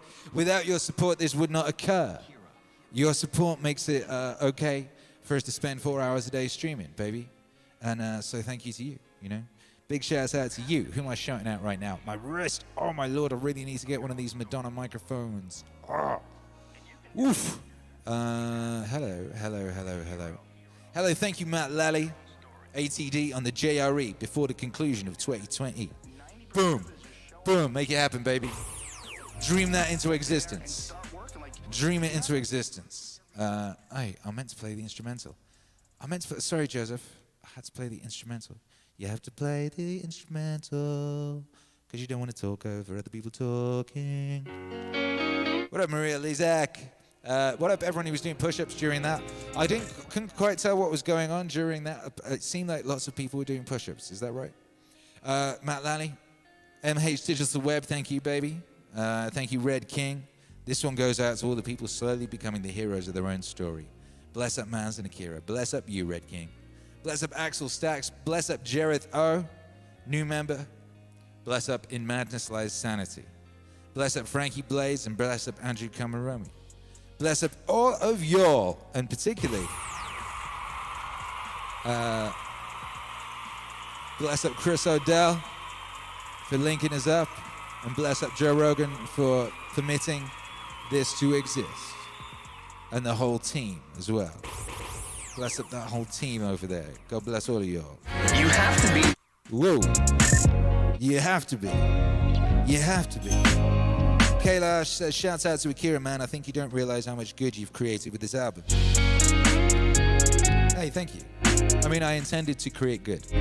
The intention was to create something useful. The reason I wanted to integrate Rogan into the universe was I believe he is very, very useful and holds many, many keys. You know, I always say this, like, you want to reach the normies. People use normies as like a slur. I think that's disgusting. You know, that just means like regular people, you know? And you want to reach the regular people. And that's why Jordan Peterson was successful, because he was able to communicate some really big ideas in a way that regular people could understand. That's why the self-described intellectual class can't stand him.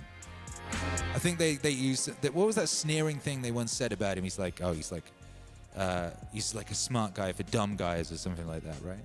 They call him something like that. They hate that. They hate that. They hate the idea that like big ideas could be in the hands of everybody and everybody could understand them, you know? And Rogan's the same. Rogan translates all manner of incredibly useful things into a way that, you know, the regular people can get. And, you know, I consider myself a regular person. Like, you know, I'm a certified wave lord, and that's definitely irregular. But, you know, I ain't no super genius or nothing. But, like, all of this stuff, it's yours. They don't have it. It's not theirs. Like, the intellectual class or the elite sporting class or whatever. They don't have, they don't have exclusive rights to the information. They don't have exclusive rights to the techniques. This shit is open source. These things are for everybody.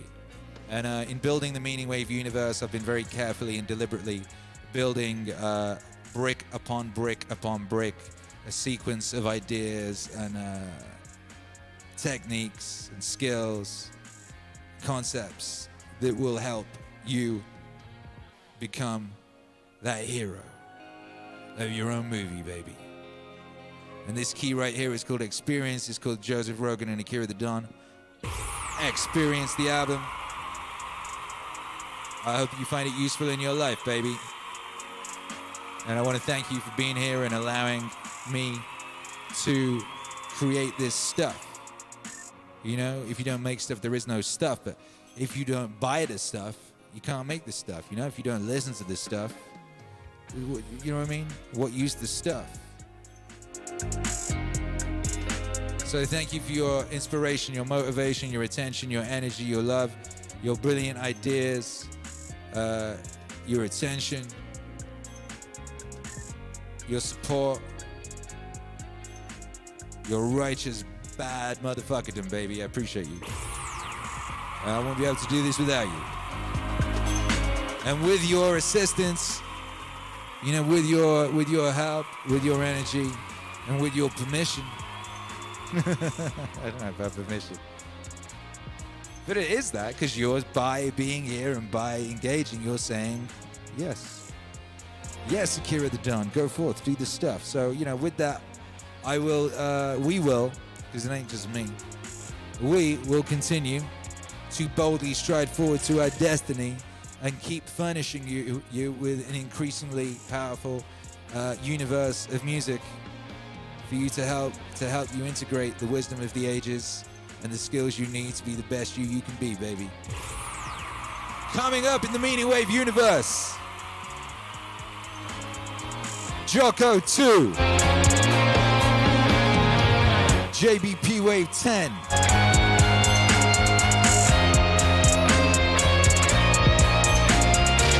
Naval 2, How to Get Rich Part 2, Meaning Wave Masterpieces 2.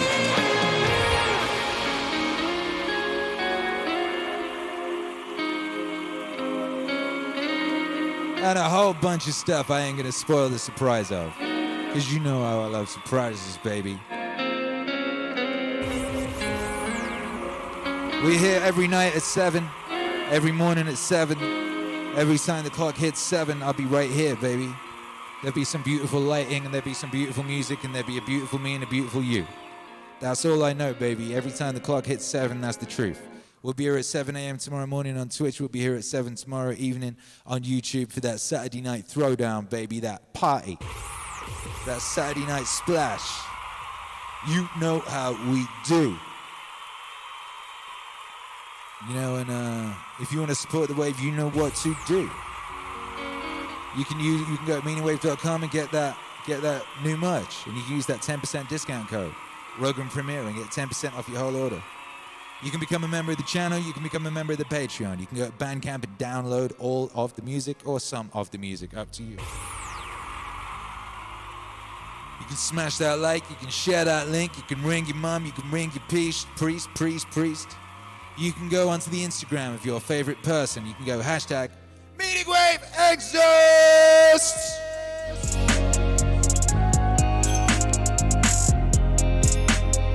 You can be the hero of your own story. And you can join me right now for the International By 5. Oh shoot, look who's been here. How long have you been here, Tommy Patterson? Make some noise for Tommy Patterson. We were talking about your genius earlier, Tommy Patterson. A man like Tommy Patterson who drew this.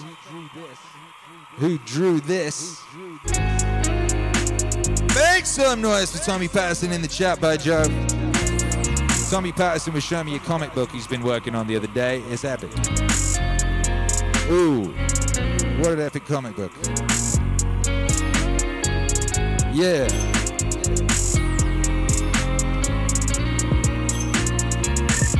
Tommy Patterson just showed up right at the end. We were just saying goodbye.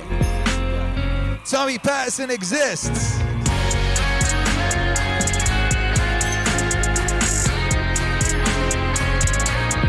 I mean, that's pretty triumphant music for Tommy Patterson to enter to. Yeah! You have to be the Tommy of Patterson if you want to draw epic covers like this. I'm afraid you're gonna have to be that guy. Yo. Anyway. Ego Cognus, Tommy, love the art, my man. Joe's Bakery, great work, Tommy. Show Rhino, hey Tommy, yeah. Tommy.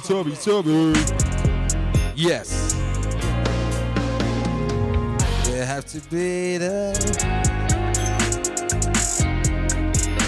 Hey.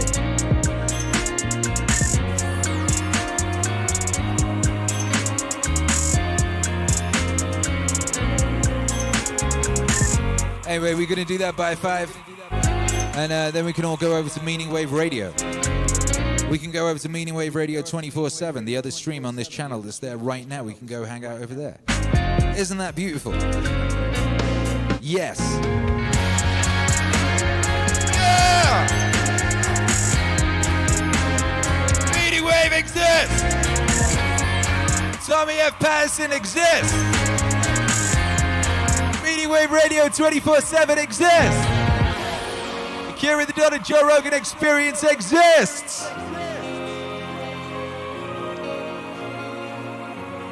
Consistent lighting in the MAZ exists! Yeah, baby, it's just good news all around. Good news all around. All right, let's do it, baby. It's time for that by 5.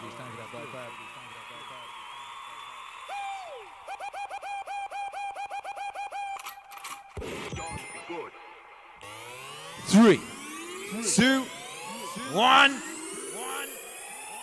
Oh. Yo! Epic times, baby. I'll see you over at MEANINGWAVE Radio 24/7 in a sec. Peace and love. God bless. And sweet dreams are made of these.